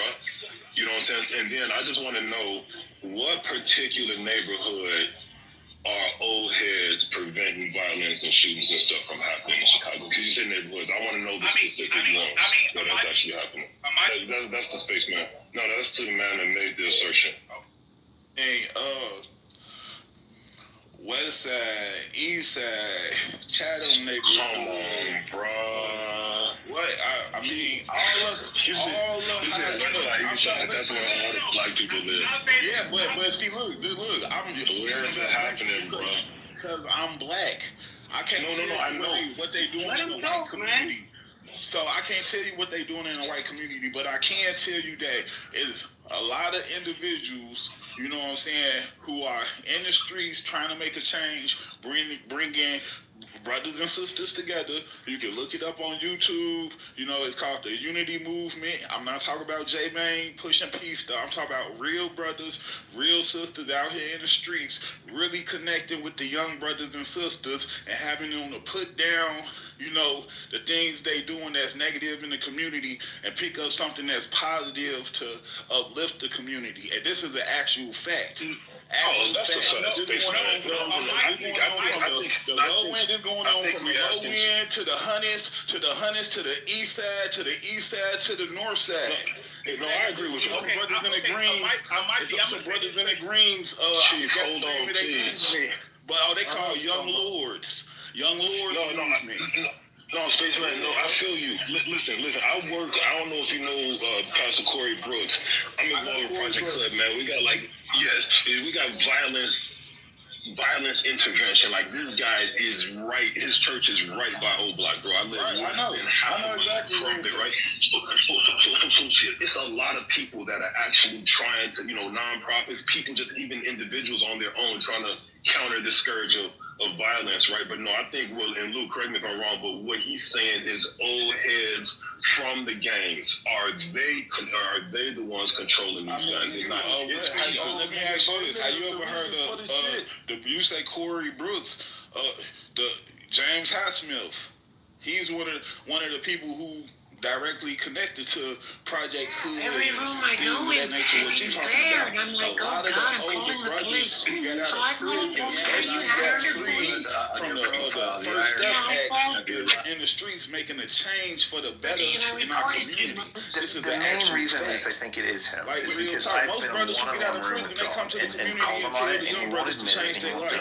Most of the won't admit or deny it either, and there's just a denial on both ends that tells me that it's him, not to mention the voices to sound like. Now they making a change in their community. That's your point. You're asking about the old heads that are still claiming it. Are the young guys listening to them? Are they stopping violence? We're not talking about the former ones, because you're right. The people that, did some fucked up shit, got caught up, paid their debt to society, came back. Yes, they changed people, but they're also disavowing their membership in those gangs. We still need old niggas, bro. Listen, I'm gonna keep it real, bro. These young niggas, listen. If these niggas that's knocking shit down ain't pulling up to this shit and trying to do a peace treaty, can't no older nigga that was the reason why these niggas in the position that they in have no say-so and no street shit, bro. You niggas be living off the past, bro. Them niggas, listen, it's the shooters. If the killers is not pulling up, I remember niggas try to do a peace treaty. I see, nigga, I got family members and shit from Compton and Washington shit. I know some niggas that's known for doing shit, right? Like, nigga, only people I'm doing peace treaty with is my baby mama. Nigga, I ain't doing no peace treaty with niggas. if the killers is not pulling up, right? If the niggas that's knocking shit down not pulling up and say, all right, cool. Nigga, I don't give a fuck how many old heads come sit down with each other, man. Niggas ain't listening to y'all niggas, bro. I agree. I totally agree on that. So that's why you have the younger brothers too that interact with the older brothers, and they all come together. You gotta remember that most of these neighborhoods is family orientated. They cousins, they big uncles, they grandma. You know, everybody know each other. Everybody grew up with each other. Lil Pookie, you know Lil Pookie daddy. Y'all went to high school together. Everybody know each other. So at the end of the day, the older brothers can bring the younger guys together and show them that it's okay to talk to the so-called ops, and we can come to an understanding and move forward in our community, because everybody at the end of the day tired of ducking. Everybody at the end of the day tired of going to funerals. Everybody at the end of the day just want to live a life and get money and fuck females and motherfucking be motherfucking happy and do what they do without worrying about getting smoked.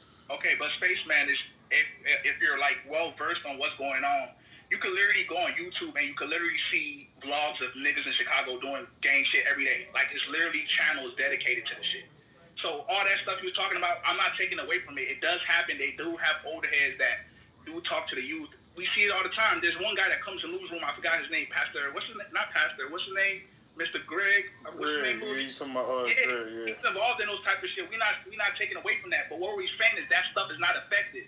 Like you said, there's people. A lot of these neighborhoods. A lot of these people grow up with each other. But over time, they tend to beef with each other because somebody disrespected somebody. Somebody must have fucked somebody else, bitch. Somebody killed somebody else, homie. Then all that, they don't give a fuck about what. They don't give a fuck about no organization. They care about the loved ones that they lost.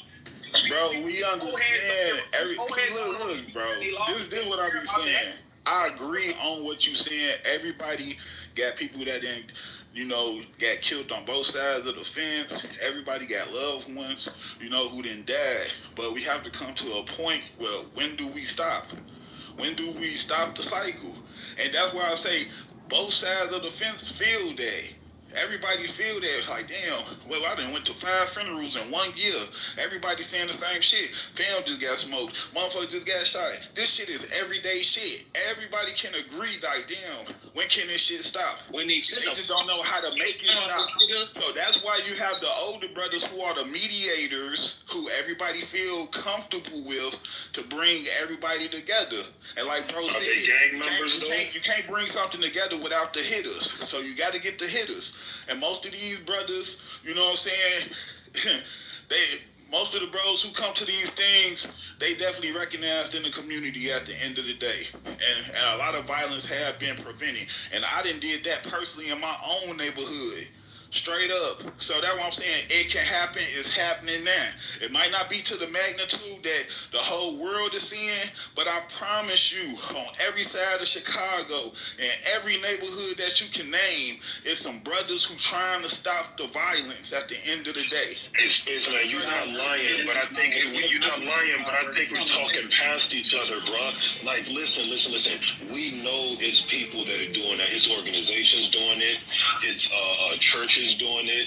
It's individuals doing it. It's people that are formerly incarcerated doing it. What we're saying is old heads. Are there old heads that still claim and rep their gang that these young guys listen to? Because listen, I've seen old men say, listen, man, we don't even know what's going on in the street these days. These guys are on their own thing. These gangs are so decentralized that it's not even one young head that can even control all of them. This stuff is like block by block these days, bro. It's very decentralized. I mean, back in the 80s, you got Jeff Ford, you got Larry Hoover, you got Mickey Cogwell, right?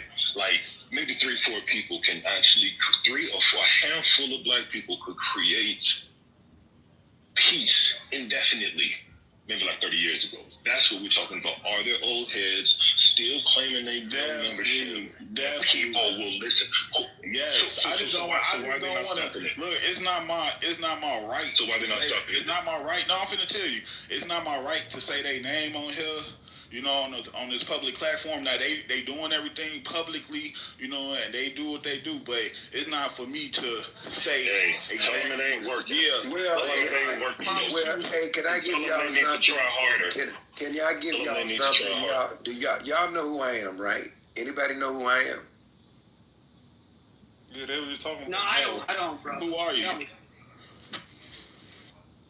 Somebody got a phone call. What, he a gangster or something, Lou? Super gangster. He could be, but respect. But who is he? I'm sorry. Nation, I just wanted to ask. Let me just ask you that. You all know who I am? Y'all know who I am? In Chicago? No, I don't know who you are, Paul. Okay, let me tell you who I am. I'm the Director of Community Safety and Relations. I'm also in the FOI. I ran the Urban League's Mayor Responsibility Program. I was part of the 21st Century. I'm associated with every group of interrupters, from TO to all of the newcomers. I grew up in the Robert Taylor homes on 48th and State. Okay? You know what that is, right? Yeah. The Robert Taylor know homes. Oh, for sure. Okay, so right. So I'm 67. And so what I'm telling you all is this. You all are making sense. And what I've heard thus far is true. What I've heard thus far is true. But what I want to lend to you all is just a couple of things. Some of this shit is absolutely it's created chaos. Now, we just lost one of my safe passage workers who live on the west side. Her daughter just got killed yesterday, and the children attend one of the schools on the west side. I'm dealing with that with crisis and some other people, et cetera, et cetera. I deal with this every day, and even as an FOI, the shit is out of control. But it's unfortunate that it's running its course. And is there any voices out here, any individuals out here that have that kind of street credibility? Gator don't have none of them cats. And when Jerome, got killed or died, no, listen to me. They don't have that influence to go and talk to these little bitty boys in these schools, in these neighborhoods. They don't have it. That's over. If you don't have that divine connection to them and you're able to penetrate and be consistent, just having a press conference is a joke. It's a joke. So if you ain't willing to put your life on the line, if you ain't willing to become part of their life, you could talk all day. But to change the reality where they are right now, it takes some serious hard and work. That's just real, brothers. Yeah. So when you're on the battlefield, I'm on the battlefield every day. Every situation that happens, I just happen to see Lou Room because we cousins. We from Greenville, Mississippi, and I love him. But I got to roll right now because I got something else to do. But I'm going to step back in a few as you all continue to talk, because I want to rap with a couple of y'all on some of the things that we could do, okay? I'll be back. Yeah, I think... Before y'all get into it, bro, I just want to say this real quick, gang. Riri, what up? Listen, bro. Do you think? Nah, I appreciate that, gang. Listen, and I don't want to sound like I'm being repetitive, bro. But like, as more as the room go on, we done seen. I'm born in '86. I done seen it all, Lou. I done seen all kind of gang preventions go on. I done seen some of the OGs who just came from the feds that had a name back in the day. Man, them young niggas don't care. You do. If you ain't got no bag for these niggas do not want to talk. So the only thing I think that's left to try is to try to over-enforce some shit on the gangs. I'm not saying nothing about civilians. I'm talking about to get these gangs to get in line. Let's see if the military can get. Maybe if the military come out there with some long ass guns, some AK-47s and shit like they carrying around, maybe they'll chill the fuck out. Maybe they won't go slide on the fucking op today because them fucking army fatigue niggas out there ready to lay your ass down. Maybe you ought to get them a little bit more authority than the police to get rid of you niggas, so you niggas can sit the fuck down. And maybe y'all will go sit at the fucking table and say, okay, how can we work this out? How can we sit at the table so we don't keep getting killed by the army or keep getting harassed? We can't make no money in the hood.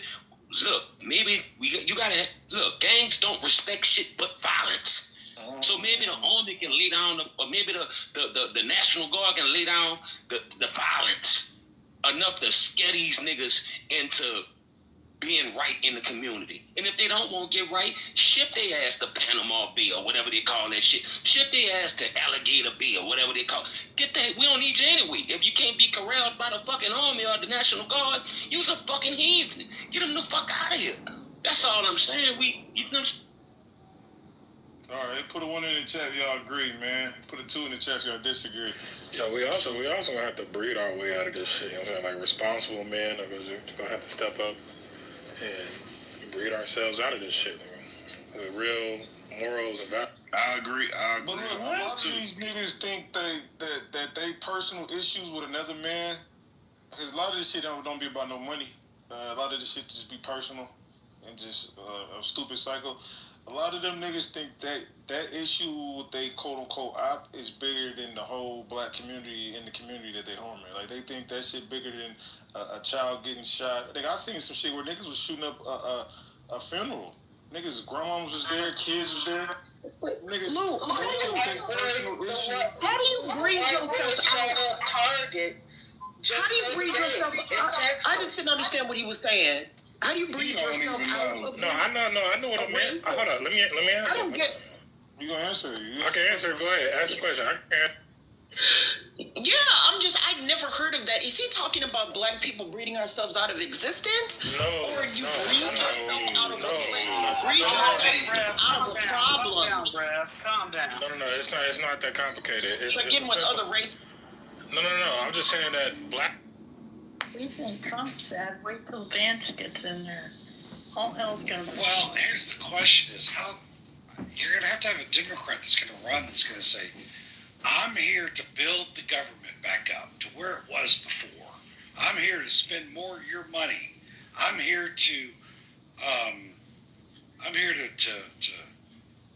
get all these NGOs and all this stuff, all these expenses that we had before. I'm here to spend your money maliciously. I'm here to open these borders.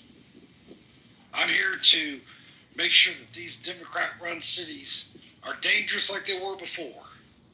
How do you run to the opposite of Donald Trump? And I'm being serious. It's like, this is a counter-revolution. There's a Trump's counter-revolution. How do you put all this stuff back? How do you run on a platform of putting this all back together, and it's actually a winning platform? Oh, I'm feeling dick up Trump's ass vibes in here. I might just have to settle down, sit back for a minute. Because here's the deal. The reality is that Trump is trying to vastly expand the chief executive rights, ability to do everything, okay? And all of these little toll gates that are getting pushed through by him, all these fences are getting pushed over by him, are going to be easily usable from the other direction at the same time. Anything that the Republicans do to try to buck the norm is just going to be taken advantage of by the other side when they get the opportunity. It just goes back and forth.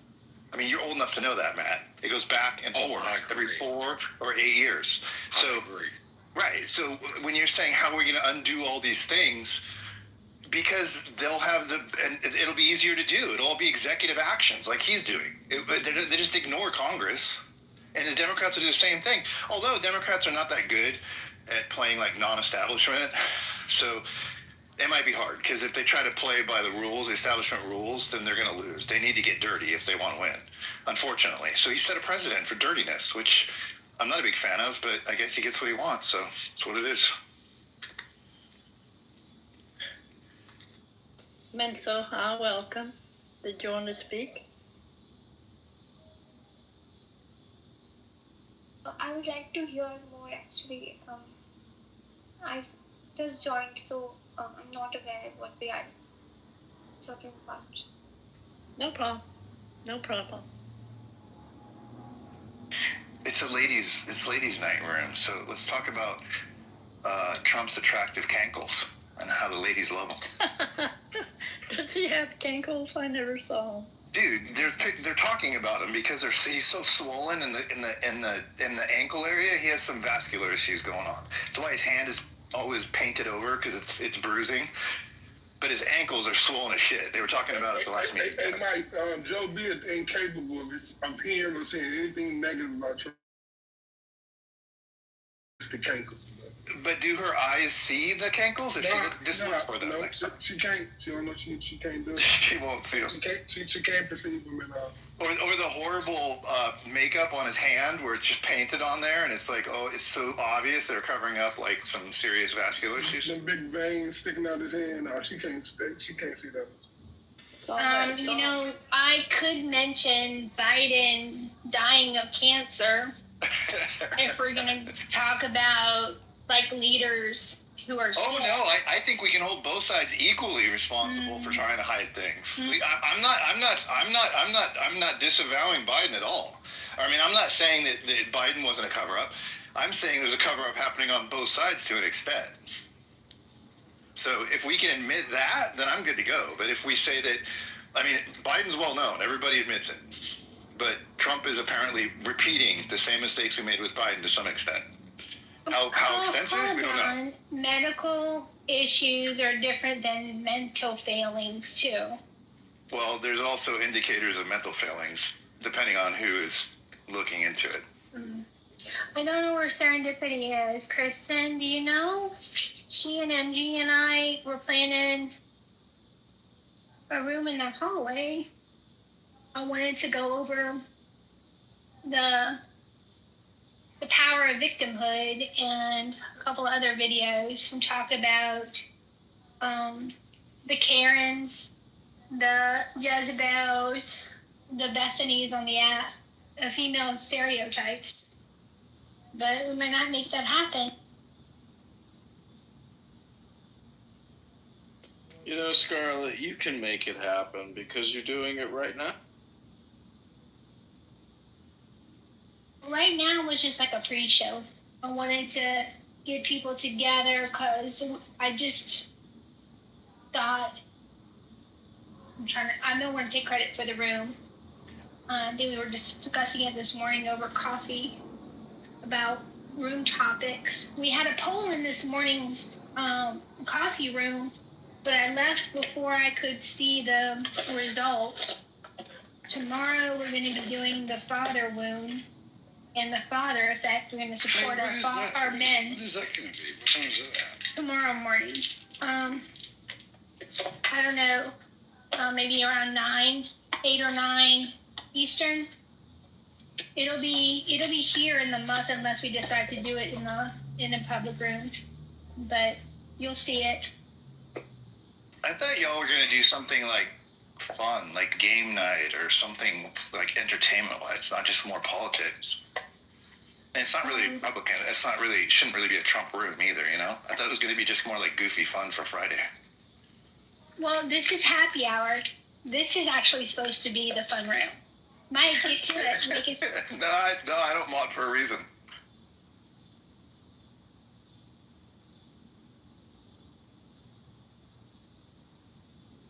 We could do the yes/no game.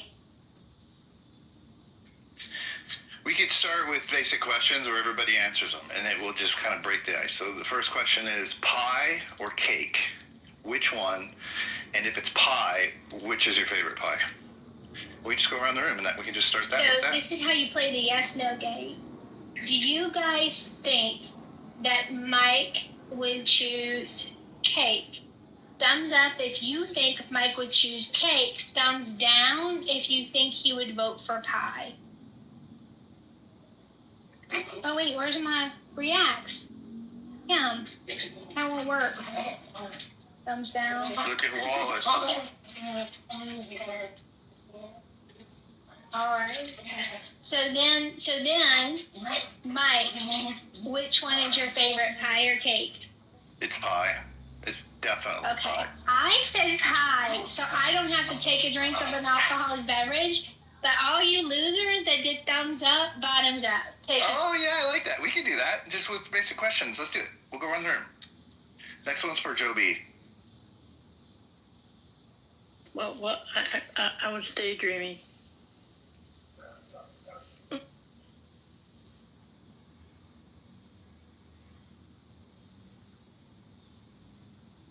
I like pie. I hate cake. I love cherry pie. Don't go crazy. Hey, but give a thumbs up if Joe B was daydreaming about cankles. Thumb down if she wasn't. I hate cankles. I have to say my favorite pie is rhubarb pie, but not rhubarb strawberry, just straight up rhubarb, no strawberry. My favorite pie is... What's your favorite pie, Matt Cool? I'm not Matt Cool. Oh, you're not? Pie. No, my favorite pie is hair pie. Oh, you're Matt Liberty. Oh. What's that? Sorry. Hair pie. Here. Oh, never mind. So ideally, you would get a question for each individual. So for Joe B, it would be, does Joe B think charter schools should be implemented for everyone or for people in high-risk, low-resource areas? Thumbs up if you think she would say she would want it implemented for everyone.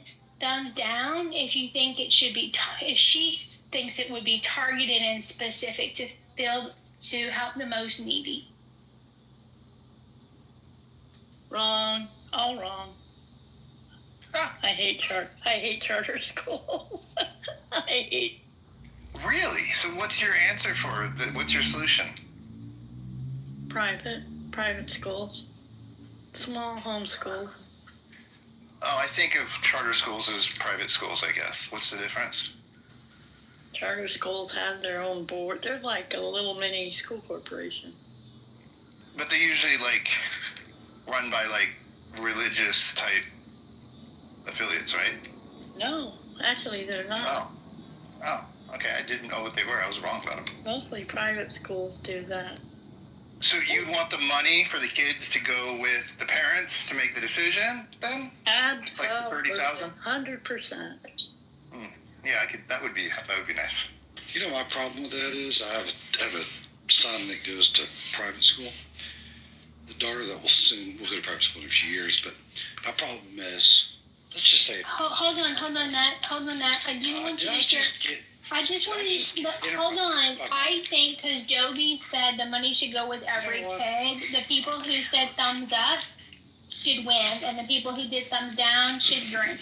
Go ahead. Matt, come on. We're in the middle of a game. You're going to do an anecdotal story. So, hello? Let me build, please. So anyways, this thing costs $20,000 a year.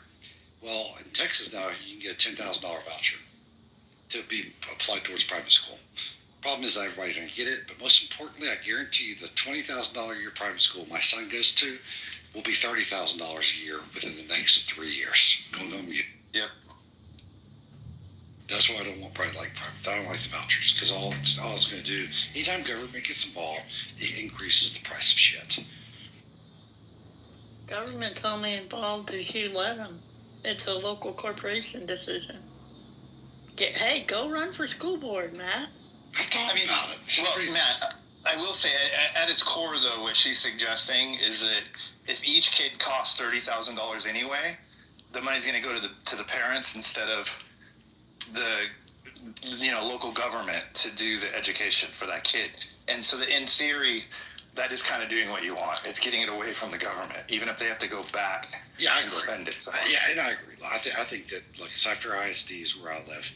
So in Cy-Fair, it costs like $40,000 a year to send the kid to school to Cy-Fair. Well, I think you should be able to pay me that $40,000, where I can teach my kid at home, or I could take that $40,000 and take it to a private school by choice. Yeah, the problem is the government will start sending out like fucking bullshit requests to encourage us to buy elementary school student loans so that they can make money off the elementary school kids for their whole fucking lives and get them started in debt even earlier than usual.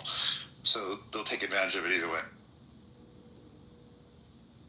Because what'll happen is you'll get $30,000 for each kid. The schools will double in price. Most people won't be able to pay that. The public school stays public and it stays free using quotes. No, I'm just saying, because let's say it costs $40,000 a year to go to school in Cy-Fair. If you take the expense of having the school district, you divide it by how many kids, this comes out to about $40,000. Therefore, I should be able to take that $40,000 and I should be able to either spend that money by not working and being at home, or take that $40,000 and take it to a private school. Choose to stay public. I don't get the $40,000 because it's going to the public school anyways. Should be a freedom of choice. Yeah, I'd vote for that because the reason I'd vote for it is because I have 2 kids that just graduated high school and they're going into college now, and I saw their high school experience, and it was not nearly as good as mine was as far as education. Horrible. It's awful. It's horrible. And so because they're doing a horrible job, I don't think they should be in charge of it. Yeah. That's right. It's terrible. I graduated in high school in '93. And the high school experience today, education-wise, compared to in the early 90s, late 80s, is catastrophically different. I might have a 19-year-old that's now at a tech school, but I never saw him bring one project home, never saw him type one paper at home, never saw him study at home. He's a BC student, but my point is he never brought anything home. Nothing science fair project. Maybe that's why he's a BC student. You had to. I was a BC student. And why wouldn't he bring his work home and do any studying at home? Because it's a failure of parental supervision. Because guess what? No. Because guess what? The school district's philosophy is you don't assign work where they have to take it home. You do the hardest job you possibly can to get them to do the school work in school, because everybody has a fair. It's that fair opportunity. No one has equal access to what they have at home. Whether it's all right, whoever shares an anecdotal story has to come up with the next person in question. Go, Matt. Okay, but you have to start that rule after me because I want to go after Matt really fast. Okay, so to wrap it up is that they don't assign homework at Cy-Fair. Cy-Fair is a huge school district here. That's a fact. They don't assign homework. Now, I did the same thing at A&M. I don't know. Fuck. Gotta keep going. So while he's on mute, let me say one thing, because I come from a kind of different angle of why I don't think why I think it's too easy. I have twins, and they both graduated with like 4.4 grade point average, and the other one had a 4.2 grade point average. And out of 600 kids in their graduating class, 280 of them had 4.0 and above. That means it's too fucking easy. And they'll justify it by saying, well, they're in advanced courses, so they can earn more than 4.0. No, they should be in advanced courses. They shouldn't earn more for being in advanced courses. Advanced courses there because the other one's too easy for them. So if their hard is different than somebody else's hard, they shouldn't get more credit just for being in their hard slot. Just for being hard. Just for being hard. So the reality is that the state of Georgia, if you get above a 3.6, you have free college, which is amazing. It's actually above 3.4, I think, which is amazing. It's covered by our lottery. So that's really helpful since I have twins and they're going to college at the same time. That's super helpful. But the reality is that there's so many kids that qualify for this thing, and that's not necessarily a bad thing. But when it comes to like UGA, where everybody wants to go, it's impossible to get in. Their average acceptance rate required a 4.6 and a 1400 SAT for freshmen this year. So they've made University of Georgia into this like college for absolute elite grade students because it's free for everybody, for so many people, and everybody wants to go to UGA because that's the cool place to be. So it's kind of had weird consequences. Okay, so Scarlett, go ahead. Why don't you repeat to Matt here the next step?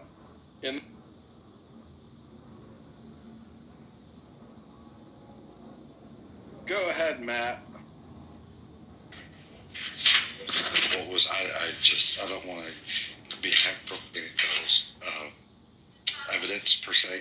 So I'm not going on mute. No, Scarlett asked you a question. Oh, what was the question? I'm sorry. 2 minutes ago. She's going to repeat it to you. Go. Repeat the question, please. Okay, I got one for Matt. No, for Hakima, because he's next in line. Hakima, the question is, would you rather have a beer with JB or Roger Mayhem? And so thumb up for JB and thumb down for Roger. That's pretty easy. Wait, don't say anything yet, Hakeem, and let everybody get their vote in.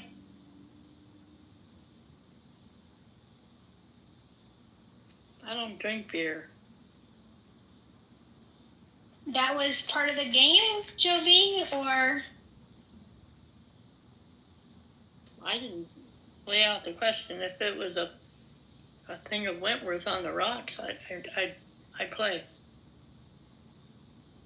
All right, maybe we put it in the chat too, because I don't know if the thumbs up, thumbs down is working like I had hoped it would. We used to have the individual reacts on our profiles. We'd have to do the sound. We'd have to do the sound emojis and pick different emojis for the different,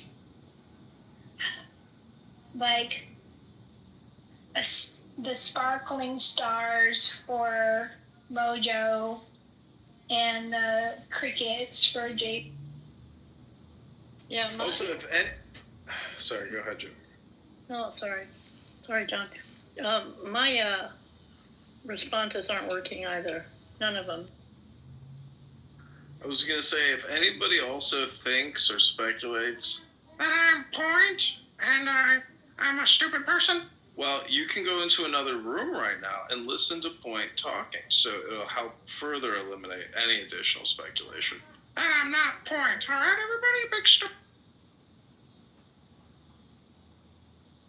Oh, MG says Point is Otis. Really? That's Otis's account? Okay, so I guess it isn't a gay white man pretending to be a black. Turns out it's a gay black. No. Like, Yulia shared information that supports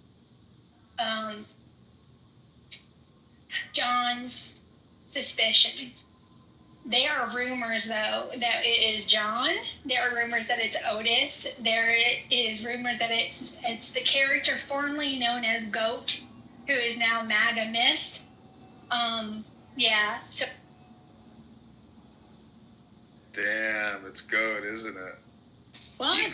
Goat isn't a bad suggestion. I didn't put that together. It's not Goat, though. Yeah, I can't imagine Goat doing nothing like that. Well, it's not John Kitover. John Kitover's in this room talking to you through Mojo right now. Jesus. You're a bunch of stupid dummies. All right. Can't figure this one out. Would you rather... my vote was would you rather have a beer with Mojo. Is that correct? Oh, yeah, I want to have a beer with JB, but Mojo, I think most people would pick Mojo on that. But yeah, I definitely, it's Mojo. Even though I don't drink beer, but yeah. Jeez, what's the deal with all you stupid dummies not drinking any beer? We're high class. Well, try a Miller High Life sometime. Put some orange juice in it, drink it on the rocks, put a little cinnamon on top. You're gonna love it. It's called a Mojo Lady Special. You're losing your point. I never had a point. I just came in here to have a good time with you beautiful ladies, especially Scarlett. She's so beautiful. For so many years, I've been in love with this beautiful, strong, fierce lioness. God bless you, Scarlett. I love you. All right, here's the next question. Scarlett, what gives you such strength and grace? And how do you keep it all together here on Clock? I actually think this is funny. Wow. Did Scarlett have more strength or grace? Yeah. Thumb up for strength. It's really her dignity. She's got such wonderful dignity. Where did you get such powerful dignity from? All right, so the question on the table is, What does Scarlett have more of? Rank, stubbornness, and stupidity? Thumbs up. Belief in humanity and gullibility? Thumbs down.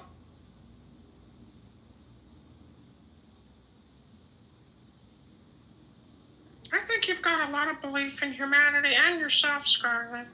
I'm not so sure about your rating system because I can't send you the emoji I want. I just want to send you more LOVE because you've got it, Scarlett. You're wonderful, and I love you. Doobie. Can I move him down? Yes. No, it's funny.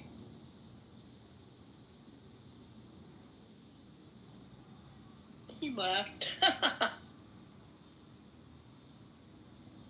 I didn't leave. I'm right here, Joby. Oh, you blacked yourself out. You're being black now. I'm just saying that for many years and... Okay. So, what was the vote? I think it's more optimism and humanity and gullibility. So, drink if you think it's, I don't even remember the question, stubbornness or so well. Okay, Sig. This question is for Sig. Don't answer it, Sig, because people have to tell you what they think, yes or no, or whatever. So, Sig. Is Sig's favorite weapon a Sig Sauer? Thumbs up for yes. Wait, no. Sparkles for yes, and crickets for no.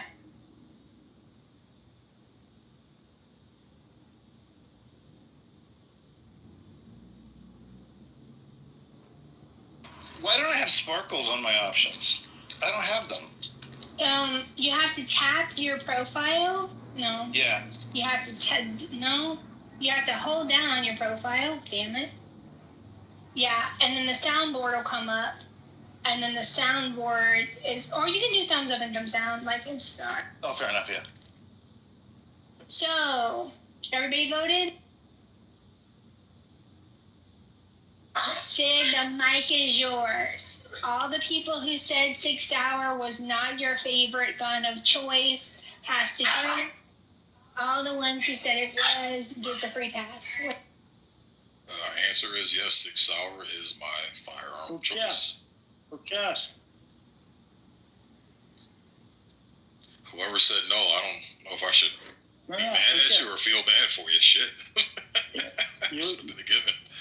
What's going on? You are white or you are black? Me? You are not black. I'm American. If you were black, you would be not white. I'm red, white, and blue. That's what I am.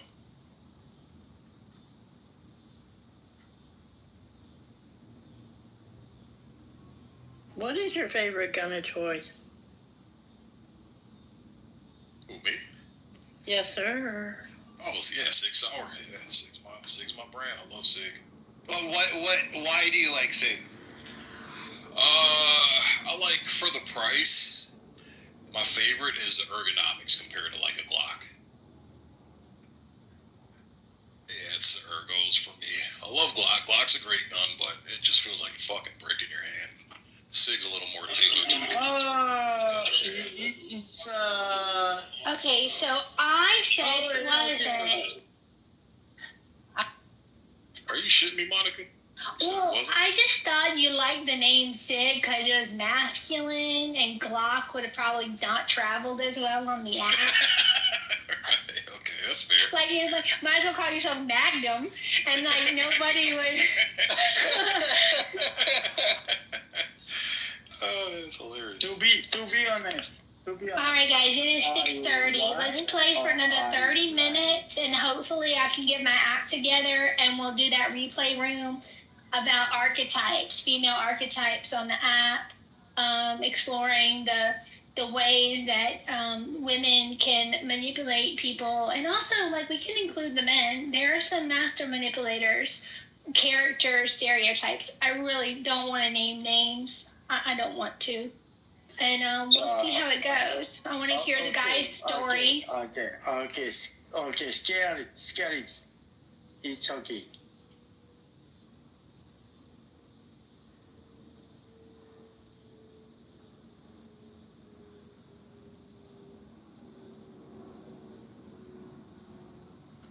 So, Scarlett, lay out the archetypes again so everybody can understand and go to your next room, please. Well, see, Joby, I kind of didn't want to do that. I kind of wanted to do that for the next room. Okay. Because I need like 30 minutes to get ready. Fair enough. I need to pull up some videos and get, things together. And I also need to eat. So. Fair enough. I was in a room, not on Clubhouse, I think on Twitter, that talked about archetypes. They kind of went into, I don't know, more psychological archetypes. That's why I asked.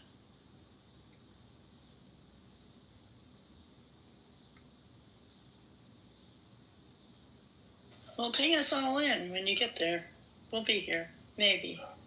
Some of us got it. Sig, do you want to do a question for anyone in the room? Doesn't have to be anyone on stage. As much as I would like to, Monica, I'm not by my phone Okay. right now, so I'll pass. That's okay. I have one for Jane. Would Jane say she tolerates conservatives more today than she did 2 years ago on the app? That's a spicy question for Jane, Scarlett. And Jane, you're welcome on stage, or you can reply in the chat when people take their votes. Scarlett, but while she votes, I just want to point out that Donald Trump, in a new video, while he is talking about Washington, D.C.'s plunging crime rate, he's claiming that he's coming to Chicago next. So basically, Trump is going to start liberating American cities, one city at a time. How does that everybody make you feel? Donald Trump is going to plunge himself into the muff, one city at a time.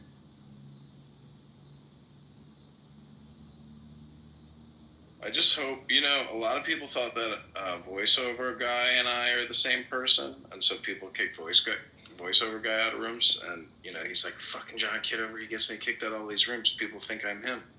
And now I just hope that. People think that I'm Point, and they kick Point out all the time, but Point has too many friends and allies here, so they don't know for sure yet. But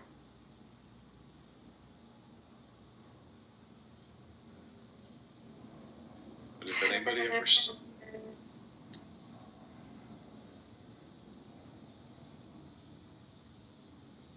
Okay. Jane doesn't know how to play the game. Jane, we were supposed to guess, and then you tell us if we were right or wrong. Jane's not going for your tricks, Scarlett. No, she's good. She doesn't have to tolerate us. She doesn't have to. I'm not for everyone, you understand, and I'm okay with that. Did you name yourself Scarlet because of Scarlet the Witch from Avengers? No. No. Scarlet Letter, actually. I thought that was pretty funny. And, being branded on audio app for being evil. Okay, so Jane says no, she's not more tolerant of conservatives, although she is in a lot of rooms with conservatives lately, which makes me go, but I will honor your answer, ma'am. So everybody who said yes, drink, everybody who said no, Jane is exactly how she was 2 years ago. She has a fierce dislike, disrespect, and distrust of conservatives, and she has not changed at all whatsoever in any measure, form, or fashion. You don't have to drink. I don't want to break the number 9 rule about bringing up former drama. However, I would just say that when people come on social audio apps and make death threats against you, like Jane has suffered from some people on this app, she's got good grounds and reasons to not trust or have any faith in Republicans. So, Jane, if you want to come up, tell everybody what that experience is like for you, and maybe why you don't trust some supposed conservative, supposed Republican people on this app. Even though they're not Christians, they say they're Viking warrior atheists, and they don't support any political parties, but yet they know the answers to everything. You just described only one person I know on the house. Stop it. Well, don't look at my PTR either, because I'm pretty sure management at the Texas Children's Hospital also didn't look at.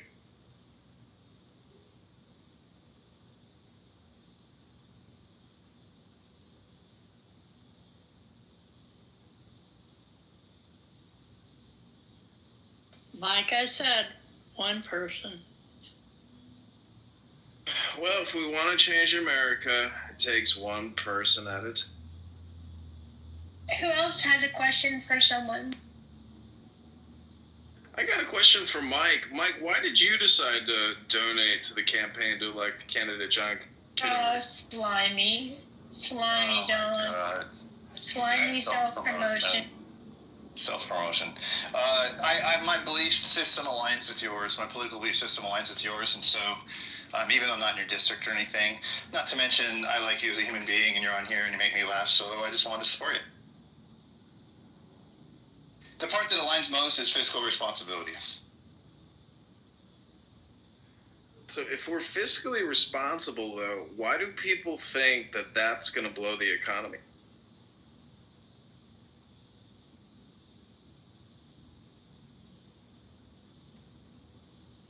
Say that. My bigger question is, why does MAGA think they're conservatives when they lack all fiscal responsibility?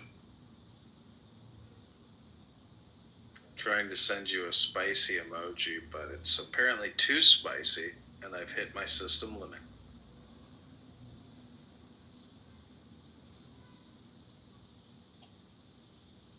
Yeah, I think we're hung up on this whole MAGA, rhino, descriptive thing. We're Republican or we're not when we go to the polls to vote. Oh, you better hope that's the case, but I can tell you right now, there's a hell of a lot of Republicans that are not real happy about the takeover of the party. There's a good percentage of people that were left hanging when he made it all about himself. And so to say that we're all Republicans now, that's a nice narrative since you just hijacked the party. But I would say that you gotta hope that you gotta hope the MAGAs can hold it down, keep JB going. Otherwise, maybe, I don't think so. But in an ideal world, the rest of the Republicans that actually never approved of Trump in the first place would quit being such giant pussies, and they would move in a different direction slightly. A little bit of what he has, and a whole lot of what he doesn't have. Not the case in the Midwest. Definitely not in Michigan, Ohio, Indiana, Illinois, Kentucky. Not the case. I work and live here in politics. Not the case. Yeah, I know. For some reason, the blue-collar workers are beguiled by him, even though they're making less than they made 20 years ago for doing the same jobs. So I don't get it, but Okay, I agree. I said when we opened it up that we would mod all the females, and I already forgot. Hey, serendipity. You can unmod me. That's okay. I'm good. I mean, I appreciate it. I appreciate the mod too, but if it's a female thing, I'm good for that. Well, it was keeping with the ladies' night theme, that's all. Oh yeah, I'll go down to the audience and come back up. Mike, you're fine. Yeah, I think you're fine too, Mike. Can I ask all the ladies to go around and tell us your go-to karaoke? I'll go first. Midnight After You're Wasted. It's really midnight after the Oasis.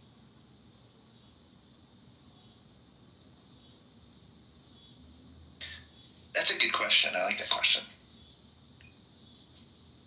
Keep going.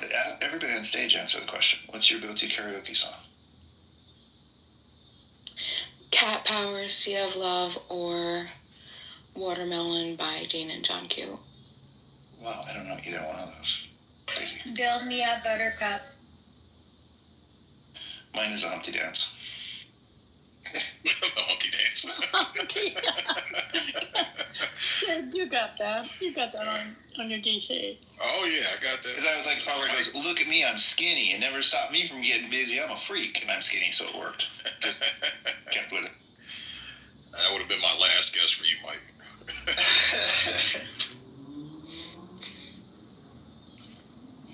I'd have guessed maybe got back before Humpty Dance. Oh, if I was going to do that, because I am from Seattle, and I am that era, I would have done old Sir Mix-a-Lot, like My Posse's on Broadway, if I was going to do Mix-a-Lot. Posse's on Broadway. That's great. Me and Kid Sensation on my way from home. I played a game of pool against Kid Sensation in the late 80s. That's my claim to. You know, in keeping with tradition and honor, I just want to quote Dr. Mojo, our former Glorious Mojo, that Scarlett, you are looking ravishing this evening, and I can smell your beauty from across the... I think she smells like chicken dumplings. Yeah, I mean, not to you, Scarlett, but I would love me some chicken dumplings. That's what my wife always orders at Cracker Barrel. They're cheap, good. My favorite. Scarlett, have you heard of this lady called Lily Gaddis?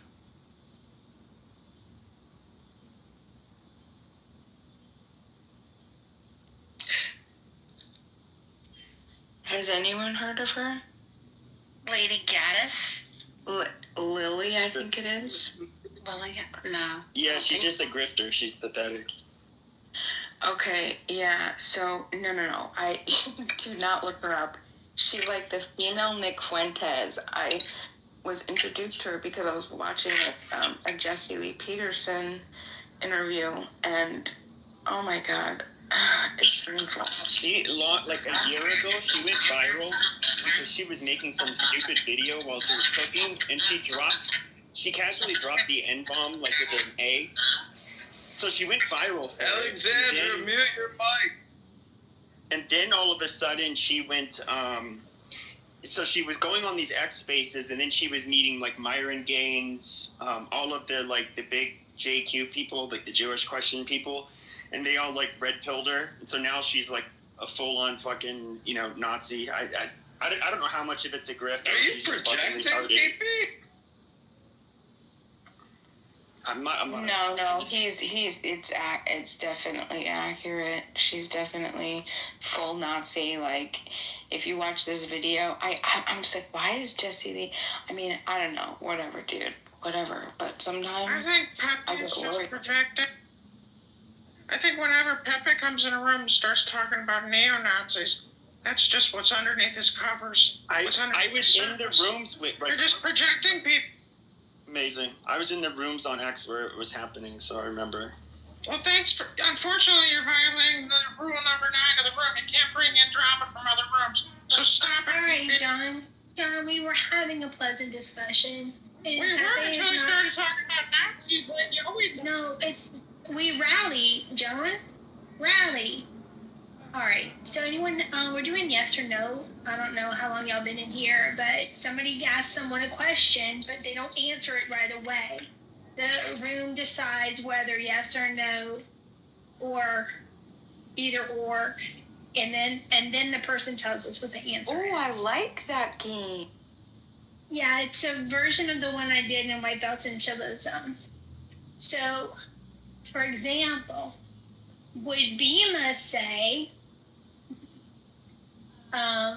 that small voluntary societies are better than no taxes?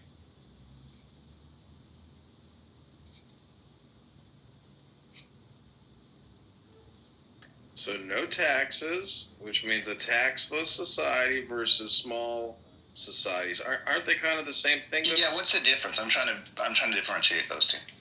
All right, damn it. Someone else come up with the question because I froze. Voluntary society is there's no centralized authority, so there wouldn't be there's no taxation. It would just be voluntary associations and contract. It'd be like what libertarians want. So how would the libraries get built and the roads paved, Bima? Oh, that's a great question. Voluntarists are actually very loving and giving. So do you think people would volunteer to lay down asphalt? That's a hard job. Do we want Bima to answer a better question, or do we want someone else to think of a better question to ask someone else? Because I feel like Bima's been cheated by my Mike asked a good question about laying asphalt. People aren't going to lay asphalt for free, because I just saw some asphalt get laid the other day, and it's hard work in the sun. So who the hell is going to do that for free? I have a question for Pepe. Pepe, do you believe... No, I can't do that to you. Would Pepe grow a garden? Yes or... That's if he's hungry, yes. So I answer with an emoji? Well, hold on. We have to guess what you would say first. And my answer would be only if he had to. So I have to figure out, is that a yes or a no? I would say no. That Pepe would not grow a garden. He not. So yeah, I'm going to say their no. guesses, their guesses on stage or in chat. You can do thumbs up, thumbs down. I can't get 9 on stage. There we go. Or you can do emojis in the chat. My mind says no, he wouldn't. It's not him. But my heart says that he does have a deeper connectivity and love for organic food and sustainability. That's projection, Bima. Pepe creates gardens of hate speech. Hate to break the bad news to everybody. He's not going to grow a garden unless there's hate speech. I have faith, Mojo. It'll be my white power garden, I guess. I don't know. See, I just told you. No. I just told you guys. Wait a minute. Hold on. So a white power garden, no carrots, no green beans, only white food. You're going to die of what? But peanut squash? What's the only white squash? Well, the white power garden would be to fuel the white race. And so yes, I would make a garden. Amazing. What are you gonna do? Sprinkle bronzer all over it? Because you look like you use some kind of fake tan or something. Well, if you eat enough carrots, you do turn orange. Actually, believe it or not, it's a real. But you are a frog. Everybody thought you were a frog. We just confirmed it. But I thought, let me ask you a question, Pepe. What's long? Smells like bacon, and what's long green and smells like bacon? You're gangrene dick. I don't fucking know. Are you projecting? I was gonna say Kermit the Frog's dick, but how did you know? You must be projecting. Hold on, I got a question for Sig. Does Sig have more than 15 guns? Yes or no? Yes. Yes, I say yes. Those are emojis. We can just say what we think. Just come off mic and say. The audience can do emojis, but up here we can just say.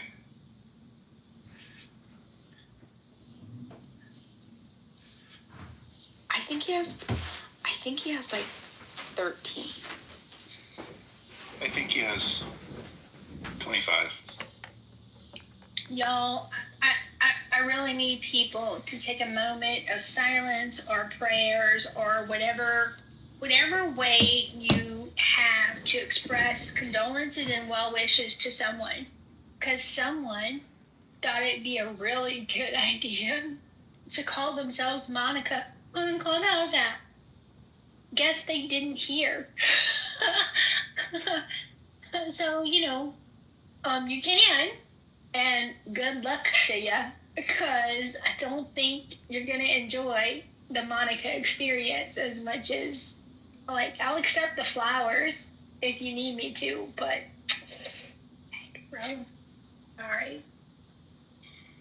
I feel like Sig has a very selective, high quality taste, and I feel like he doesn't keep guns that he's not going to use. So I think 13. I feel 13. Sig, we got it. All right.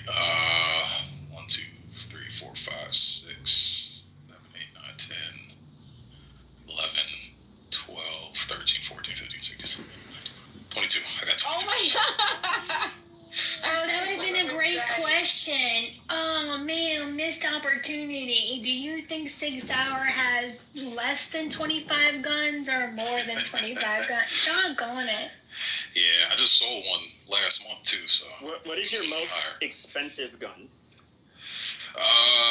My most expensive gun is my battle rifle. My actually shit hits the fan rifle.